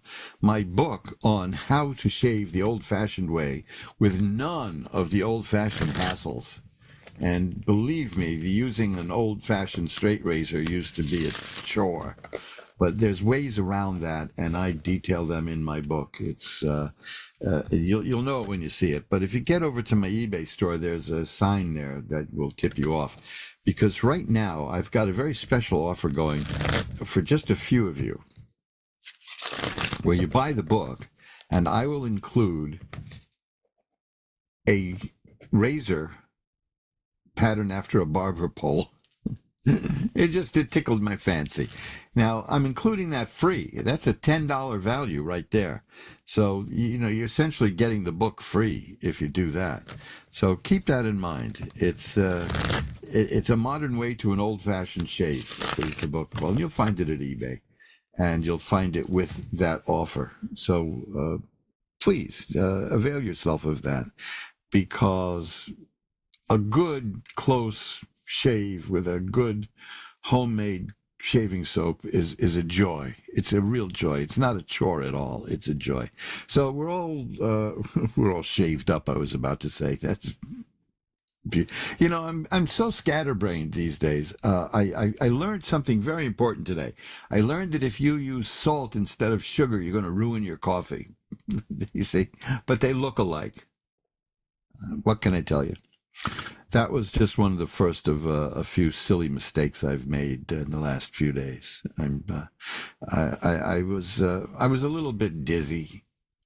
Medical treatment left me dehydrated, And so I needed to recover from that with electrolyte solution, but it made me a little daffy. But no, the report is no. I do not like salt in my coffee. No. Throwing an awful lot of salt in a coffee used to be a way to sober somebody up after getting roaring drunk, but I don't do that anymore. I mean, I don't drink alcohol. That just lost its appeal to me. So there you go. That was probably big news. A bottling plant in New Jersey went out of business one time when I quit drinking for medical reasons years ago. So let's. This is just by way of saying I'm glad to be with you because it's fun, but don't hold it against me if I say or do something stupid. So let's because I'm kind of scatterbrained these days. Let's ring a bell 3 times to declare sacred space.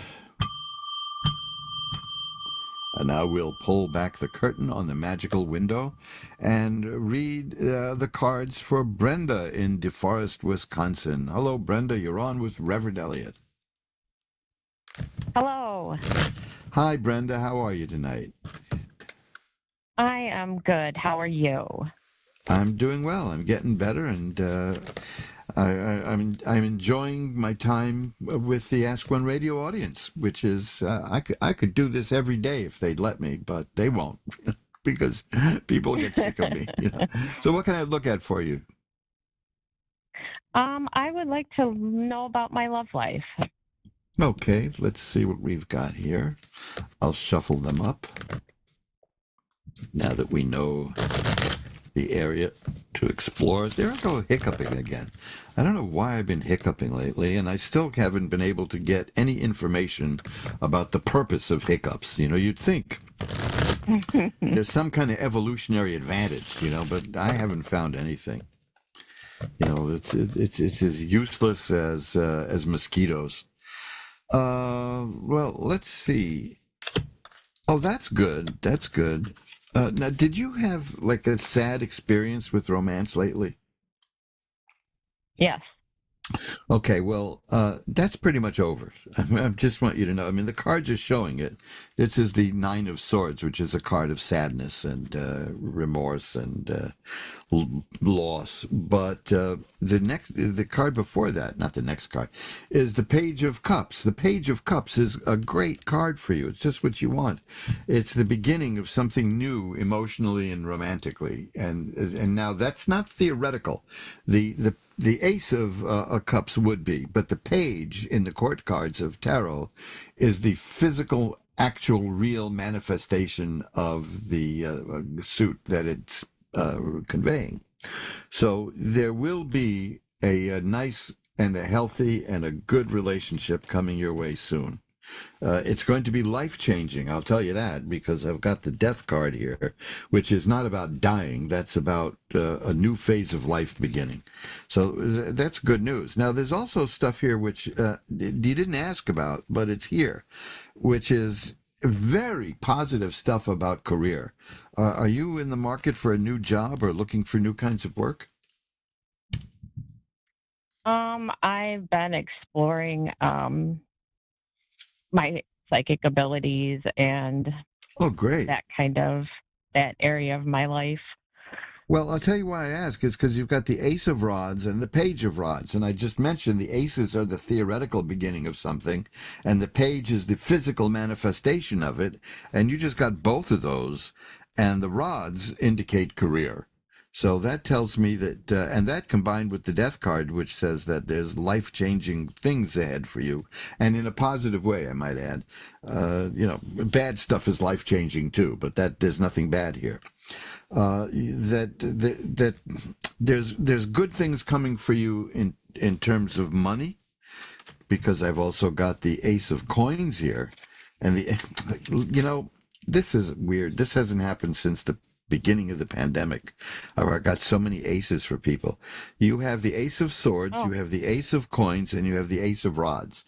That means you're coming into a period of something new in your life in terms of the swords are mental activity, so you're thinking differently, you're seeing the world differently. The Ace of Coins means money is coming your way, and the Ace of Rods means a new career opportunity is coming your way. So I think that if you're exploring going into a new line of business, this is exactly the right time for you to be doing that. This is exactly the perfect opportunity, and you can you've got love manifesting itself, you've got money manifesting itself, you've got career manifesting itself, and you have new way of thinking manifesting itself. I mean, you're headed for a new you. Are you working at that? Yes, I have been. Well, yeah, because this array of cards does not appear accidentally. So you are not only working at it, you're succeeding at it. This is very important because your whole life is changing, and it's changing for the better, and you're the one making that happen.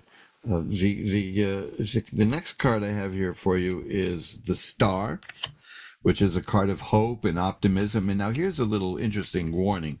It's the Ten of Rods. So much is happening in your life. It's a warning not to become overburdened. That's all. I mean, there's nothing terrible about it. It's just saying, make sure that you take out some time for you, good old me time, because you're going to like what's happening so much that you're going to be mistaken for a workaholic. And that's, that is a kind of a disorder that people brag about. I can't think of any other disorder people boast about. People say, well, I'm a workaholic. That's not good, but you have so much happening in every facet of life that you're going to dive in with it, into it, and relish it. Now, lest your concern is about romance again, there's the Ace of Cups. See, you've got all the aces now. You've got the Ace of Cups, the Ace of Swords, the Ace of Coins, and the Ace of Rods. That means new stuff is appearing in your life emotionally, mentally, in terms of work, and in terms of money. This is marvelous. I mean, your work is paying off. So you're in for an outstanding ride soon. And I know you're going to do well with it because it's what you've wanted and it's coming and you made it come. So here, why don't we do this?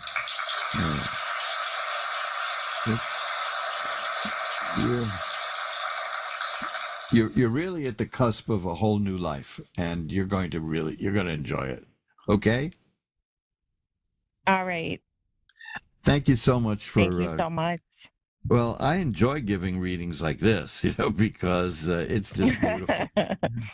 So keep it up and contact me anytime along the way, and we'll take a look at a few more cards if you want. Okay? All right. Thanks for calling. Thank you. Bye, Brenda.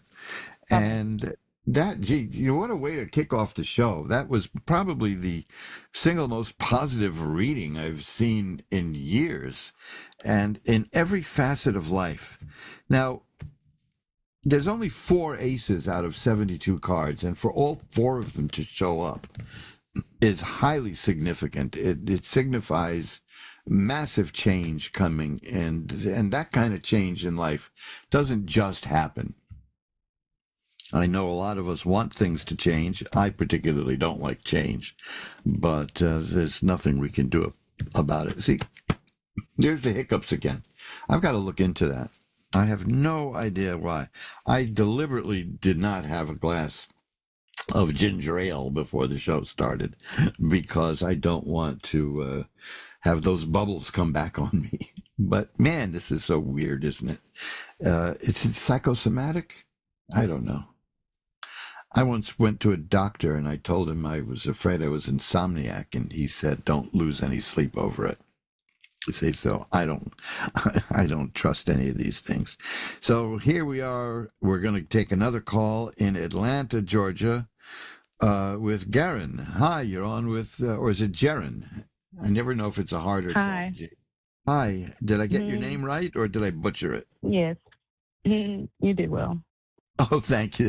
Thanks so much. What can I look at for you tonight? Family, finance, future. That's okay. Or is that too much? Have things been rough financially lately? In a sense, yes. Okay, because I've got a card here about money troubles. That's that's the five of coins, and that's fives are very severe in tarot. So, but don't let it worry you because it's just these are transitory. As the as a secretary, a cabinet secretary once said about inflation, but this really is. So let's see. Let's look into that a little deeper. If I can ever shuffle the cards. Look how clumsy I'm getting. What's the matter with me here? Gee, this is why I don't go to Las Vegas and become a card manipulator. Okay, here we go. Okay, well, emotionally, I'm getting cards here about love and emotions and all, but and money is here too. The Seven of Coins is here.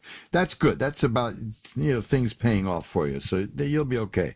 In fact, the sun, the complete opposite. The sun is here. That's a card about healing and health and growth and happiness.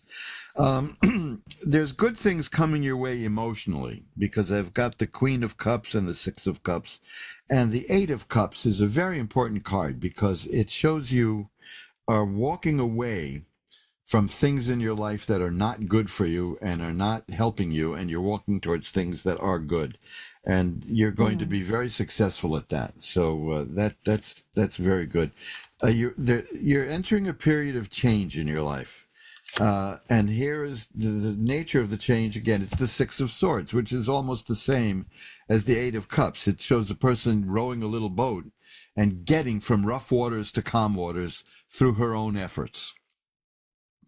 So you're working pretty well at that. And here is the World, which is a card that means assured success.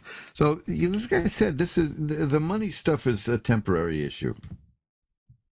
I think you're going to do all right, and the problem, of course, is just getting through the rough part. But you will get through the rough part, and you'll come out okay. I'm going to shuffle the cards and take another look to see if there's one card that might sum it all up. Now we'll cut them, and here we go. This is it. This is the one. This is the High Priestess. That's you. You have spiritual power. You know that, don't you, right? I've heard that several times. Well, here it is. You're hearing it again. And the Eight of Coins here says that you're going to apply yourself diligently and you will make money. Okay, so see, that's why. So I get a vibe from you that tells me I'm even though you had that very bad card, the Five of Coins, which is about money troubles. I mean, let's face it, who doesn't have money troubles now? But I wasn't very concerned about that because you give that aura. Here again, the Knight of Coins. All these money cards keep showing up for you. So you'll do okay. You ask about finances, you're going to be fine. Well, who put the fine in finances, right? That's you. So don't let it get you down because you're very powerful. Here's the Wheel of Fortune again that says that things are going to be changing and they're going to change for the better because the next card is the Fool. The Fool is the one who enjoys protection of the deity. Any negative cards in this reading would be wiped out by that card, the Fool. This is the Four of Rods is here. That's about a happy home. Things are going to go very well for you. So you're just part of that lull that people are in right now. But financially, you'll do well. Okay? Okay. Anything else you wish to look at? We have a little time. Family and love. Well, the family stuff. And partnership, I'll say. I would say that the Four of Rods answers that question because that's about a happy home, and you're making that happy home. You're going to make it happen. But let's shuffle it up and see if we get anything deeper. And we'll cut the cards. Okay, now this is pretty good. This is a nasty-looking card. It's one of the worst-looking cards in the deck, but it's perfect. It's the Ten of Swords. and it shows somebody lying face down in the mud with 10 swords in her back. That doesn't mean you're dead. It doesn't mean you've been killed. It means life has thrown some pretty bad stuff at you. And I could have used a stronger word, but I'm being very gentlemanly about it. And you're still here. No matter what life threw at you, you're here. The implication in that card is that the person is going to get up and get going again, and that's very good. And now here again, I cut the cards and I got the Fool again. That's twice. I rarely get that for people anyway, but to get it twice in a reading, that's beautiful. So that's just confirmation. And there's the Happy Home card again. Now, this is the cards are repeating themselves, so they're telling me don't bother anymore because you're everything is going to be fine. Okay. Okay. Thank you so much for calling. I'm getting such positive, pleasant readings. It's marvelous, I think. I hope that means that the whole culture is taking a turn for the better, because we went through some dark times there financially.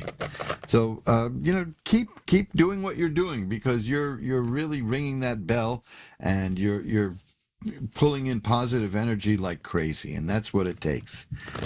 So thanks for calling. I've enjoyed talking to you. Thank you. Bye now.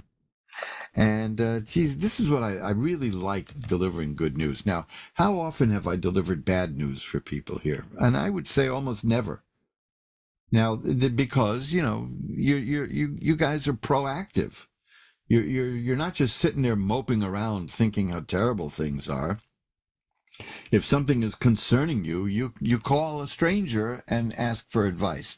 So that is the first step towards fixing a situation, because first you have to recognize that there is a situation. And believe me, that puts you way ahead of most people who have no idea what's going on. They just bounce around life without any clue as to what they are manifesting and what they are doing. But once in a while, I've seen some very bad stuff in the cards for people, and I won't read that for them live here. I'll take them aside and talk to them off the air, because it can be pretty bad. But that's happened maybe twice in 14, 15 years.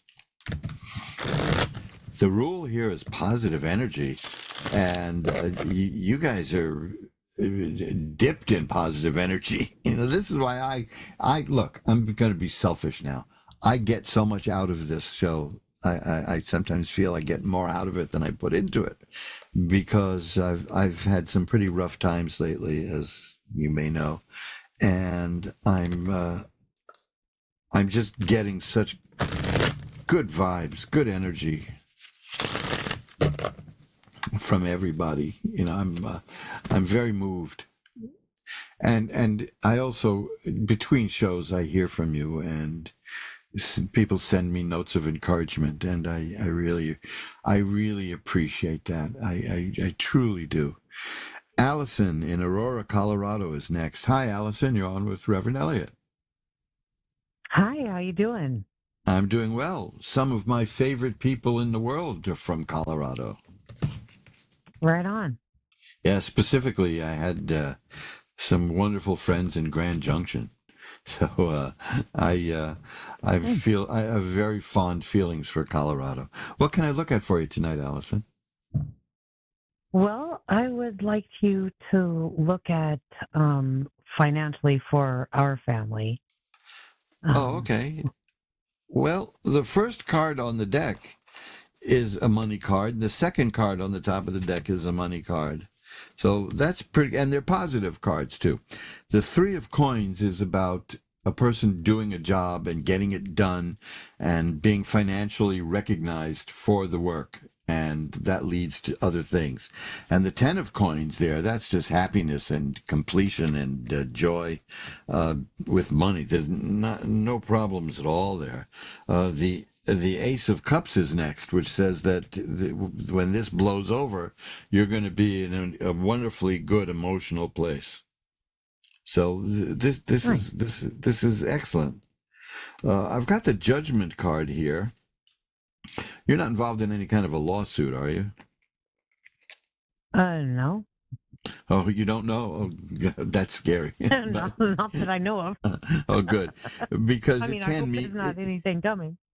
no, it can mean a successful conclusion there, but what this mean the judgment card overall is like rebirth and getting what you deserve out of life. I mean, you're headed for like the other people I read. Fortunately, you're headed for a very good period in life. And again, I have this card now 3 times, which is the Eight of Cups. Wow. And these cups are emotional. This is very good, emotional well-being. That's a card about leaving the things in your life that are not working for you and going towards things that are. Nice. Improving your lot and succeeding at it. Now, how do you do that, right? The Magician card. You got the Magician. That card is marvelous. That means you take power from above, spiritual power, and you translate it to action here on Earth. You're a very spiritual person, correct? Yes. And well, you have power. Some people who have that kind of power don't even know it, but you do. You have that power. So what I'm seeing is that financially things are going to go well, emotionally things are going to go well, and you're going to get that which you deserve in life. Now, some people that would be scary, but not you. That isn't the problem here. You're going to do fine. Here's another coin card. This is the Queen of Coins, which means that you can understand and handle money.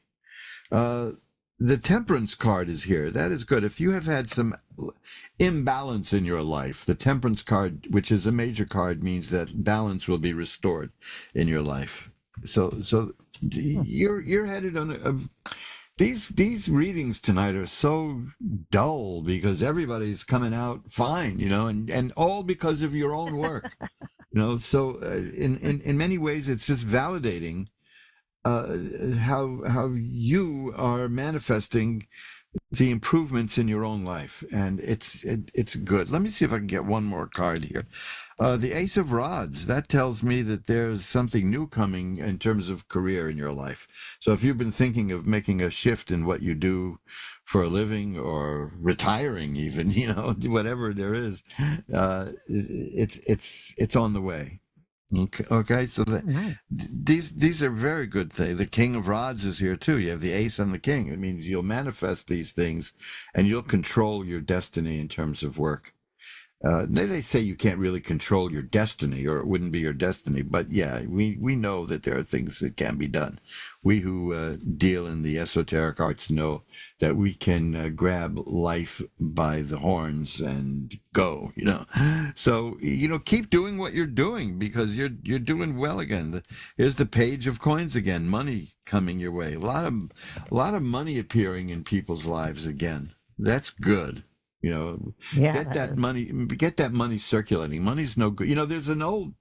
There's a wonderful book about a hideous person called the Valachi Papers. It was made into a sensationalistic mob movie with Charles Bronson, but the book is fascinating because the writer is interviewing a genuine Cosa Nostra guy. And he was addressing the theory that if you borrow money from a loan shark, they're gonna break your arms and your legs. And he said that's ridiculous. If we really did things like that, who would borrow from us? He said no. The whole point about being a loan shark is you got to circulate that money. You got to keep that money moving, and we can't scare people. Now, if you really cross them, they'll be a little bit strict with you, so to speak. But as a rule, they didn't do that. Because I once knew a woman who owed money to the IRS, and she got better terms to pay it off from a loan shark than she did from the IRS. So, money is a very funny thing, but it's useless unless you move it around. This is a card about juggling money and moving it around and getting it going. You're good with money according to this, so you'll be fine, okay? All right. Thank you so much. My pleasure. Thank you for calling, and stay in touch. I'm here every Wednesday at 11 Eastern, 10 Central, 9 Mountain, and 8 Pacific. Bye-bye now. Definitely. Bye-bye. Bye. Gosh, I'm having such a ball. This is just great. Again, now, not everybody who wants a reading is going to call in, and not everybody's going to be able to call in because we only have an hour here. So I offer a free mini reading to the Ask One Radio audience.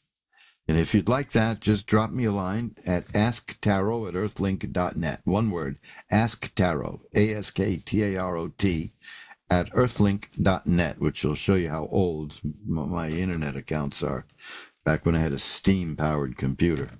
And I will be happy to give you a free mini reading. Now, the thing about these mini readings is they tend to answer the question completely, doing me out of a full reading and a fee.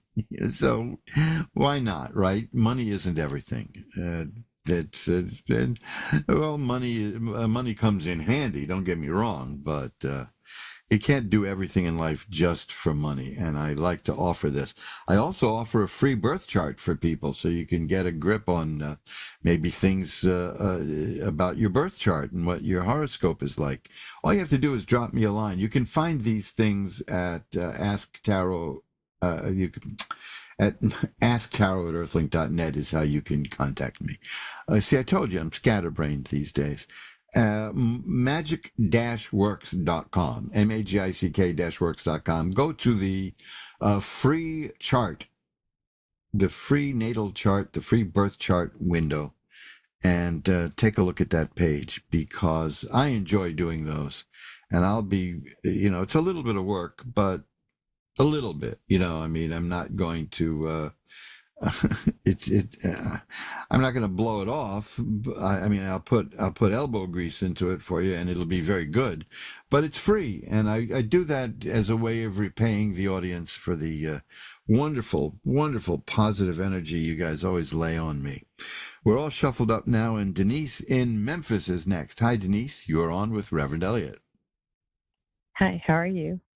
I'm doing well. How are you tonight? I'm doing well. Well, let's see if we can make that better, okay? What would you like to look at? What would you... There I go, hiccuping again. I think I know why I hiccup. I think I'm allergic to myself. that's no. Yeah. No shots for that, right? So what would you like to look at, Denise? My love life. Seeing, am I going to reconnect with someone in the past, or where's it going? Okay, well, let's see. Well, I see. I had this before with somebody who asked the same question almost. I see the 9 of Swords. That's about sadness and sorrow. So a relationship didn't work out recently. Is that possible? Correct. Okay, well, don't let it get you down, because the next card is the 10 of Cups. And cups are about love and romance and emotional well-being, and the 10 is perfected. Happiness. Okay. So you're going to be okay. This is just it's upsetting, and then it's not upsetting. It's upsetting until the next person maybe comes along. The 4 of Rods is here. That's about a happy home. That's about joy, and so these things are indicating good stuff. Oh boy, this is a good card. This is the 9 of Cups. That is a card about a very sensual relationship coming. I mean, oh, wow. It's going to be really good, and people will be jealous of you. Trust me, people will. It's going to be that good. So wow. Take as much time as you need to get over the relationship that didn't work out. Feel sorry for the poor sap who lost you, because you're according to these cards, you're a catch. You're real good. Wow. So look at that.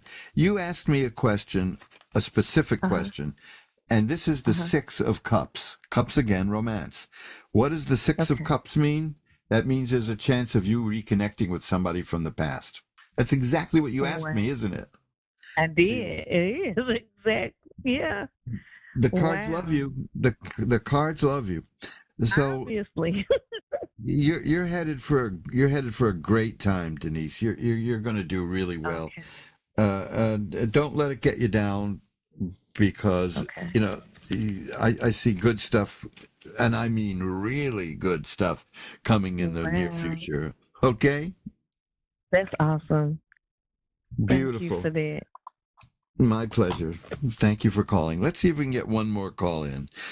Chris in Englewood, Florida is next. Hi, Chris. You're on with Reverend Elliot. Hi. Hi. How Hi. are you tonight, How are you? Chris? Oh, I'm doing well. And you? I'm doing okay. I'm doing okay. Well, let's see if we can been make kind that better. What can I look at for you? Thank you.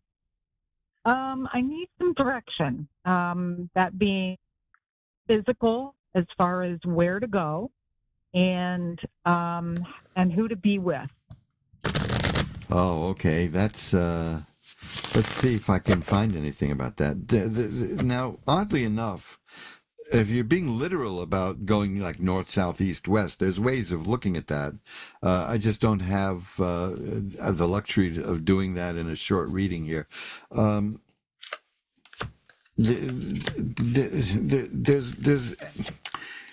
There's actually very good news here. The Ten of Swords is here. I had that earlier.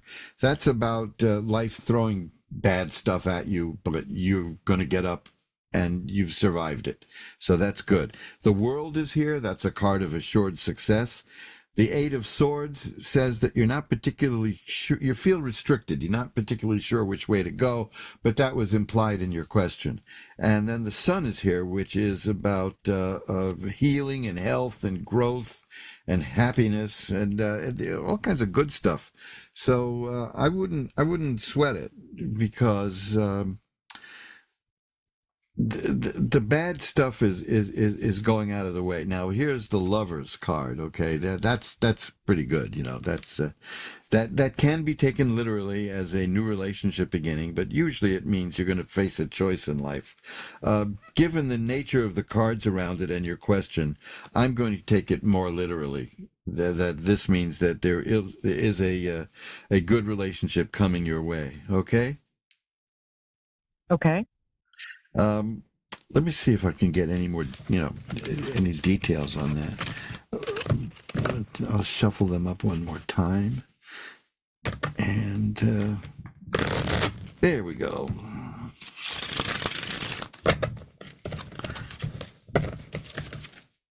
Oh, the Page of Cups is here. See, that's the beginning of a new relationship and a good one, and it's excellent. You're headed for some very good times.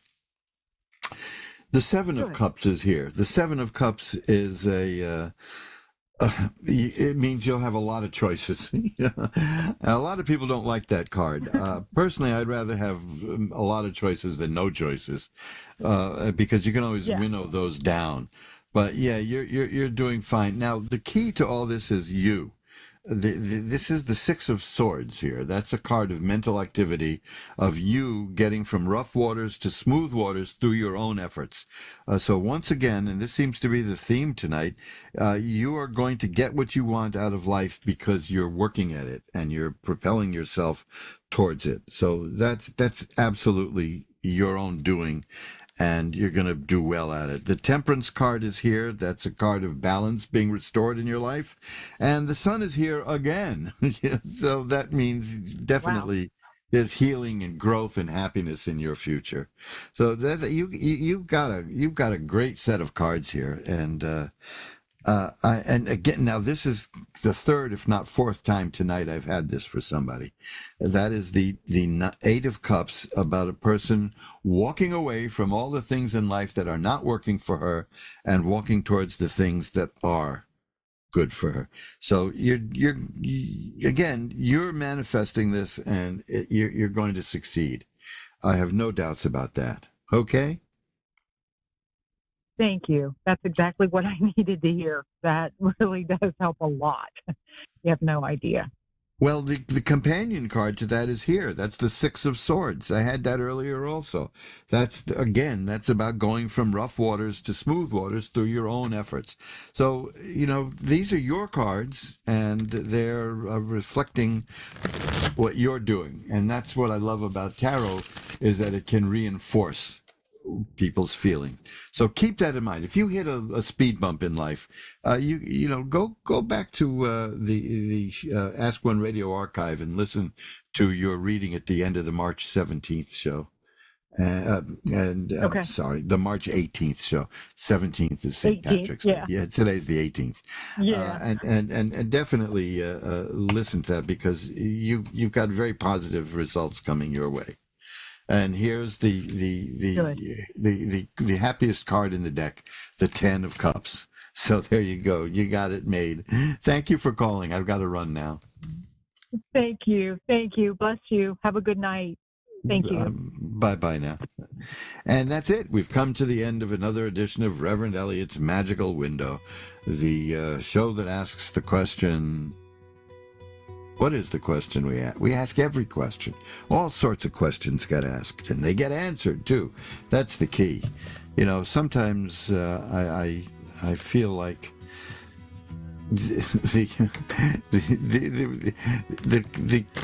I used to ask a lot of questions when I was a little boy. I made my father blanch one time. My father had the most beautiful pocket watch. I love pocket watches. It was very slim. It was a platinum case. It was square, and the watch was in the center of the square and had glass on the front and the back.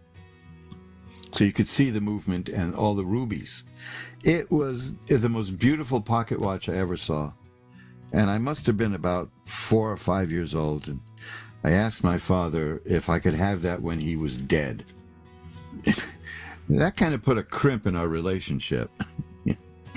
I don't think I was ever very tactful, but I've been asking questions ever since, and I ask the big questions.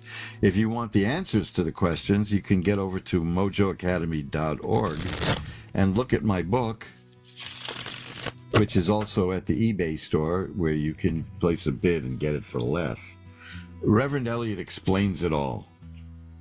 That is a rather pompously titled book, but it is my attempt to delve into the mysteries of life.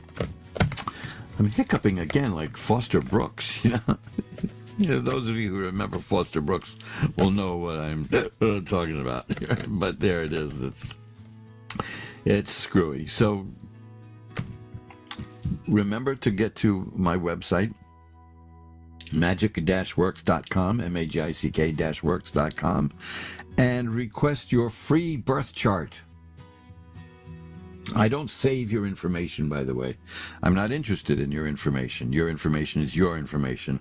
I don't keep your email address. I don't keep anything about you. I simply do the birth chart. And if you like the free one, I have a 25-page one I can do for you for a little bit of money. But, go for the free one, That's what I do.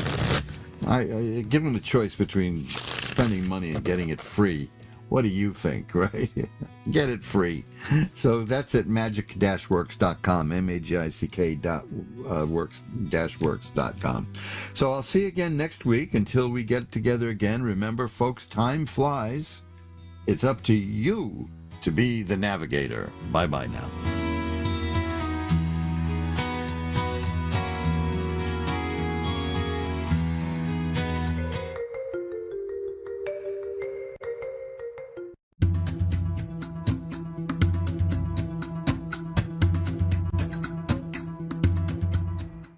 Good evening, afternoon, good morning, beautiful souls out there. Lovely to see you all again. With the Saucy Divine guidance that I've been getting, and I'm seeing a pattern, and it's like a roadmap of we've come into 2026 with this big shift, thinking everything's going to be A-okay straight away. Well, guess what? There's still bumps in the road. And you know what? In this journey called life, there will always be bumps in the road and trials and tribulations, but it's actually how we handle them and how we see our relationship with self. So many times it comes back to us, to our heart, to our divine inner knowing, and to trust. Look at that bump in the road and look at it and think, what is it trying to teach me? Ask. Ask for the guidance that can show you an either alternative route or how to go up, over, or through the obstacle that is getting shown to you.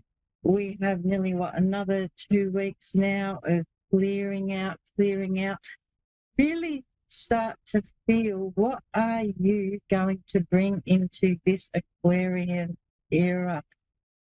There's a lot of noise. There's a lot of noise with AI. There's a lot of noise on all the different socials within community groups and friends. Take a step back, hand on heart, and feel, is this really for my highest good? Is this energy doing me any good?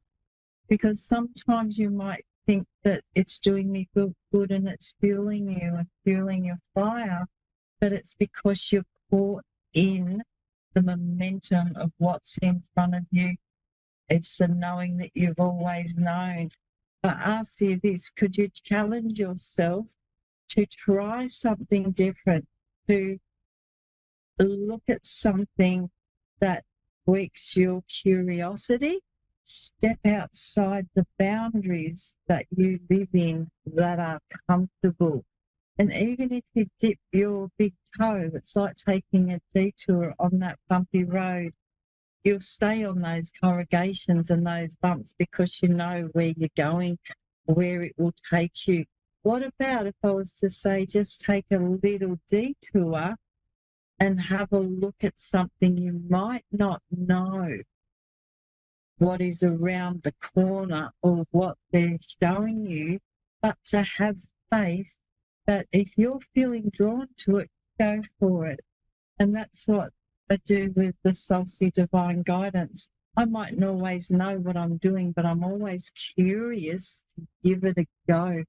Sometimes it feels icky, sometimes it feels a little bit heavy, but it's a fear that I think if I don't push through and test the waters, dip my toe in, have a look, I will look back and go, well, maybe I should have.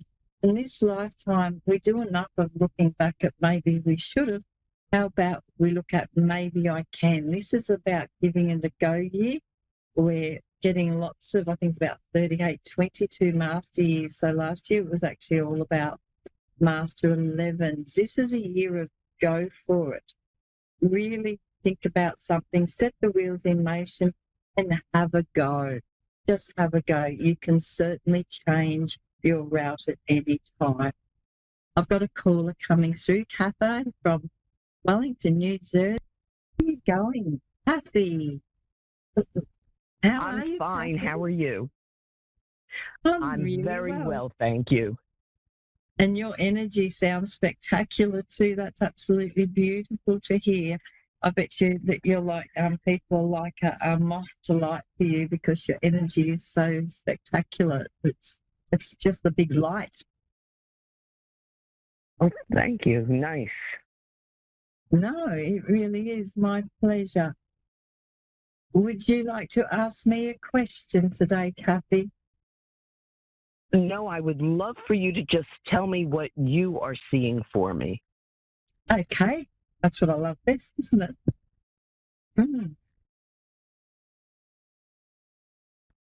Oh, okay. There's a bit of a shake-up. There's two different moves.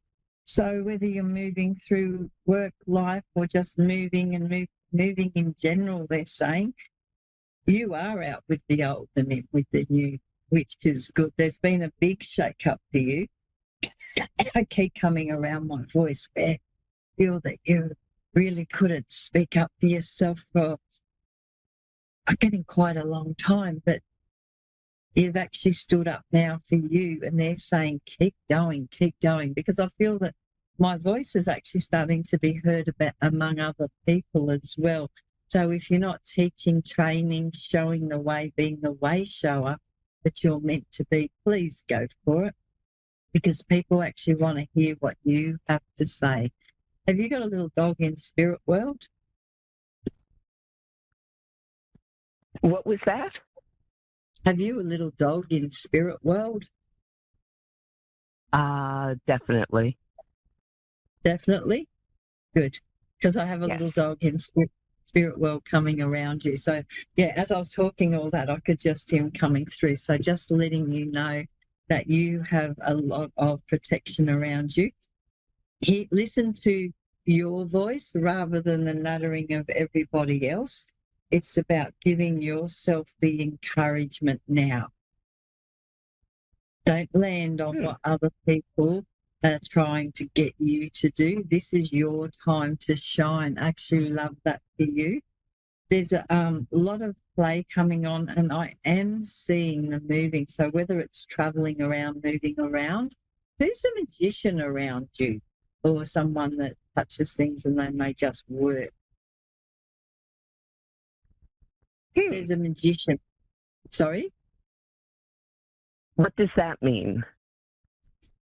I'm seeing a magician around you. So a magician can show you magic within your life, or sometimes show you something that's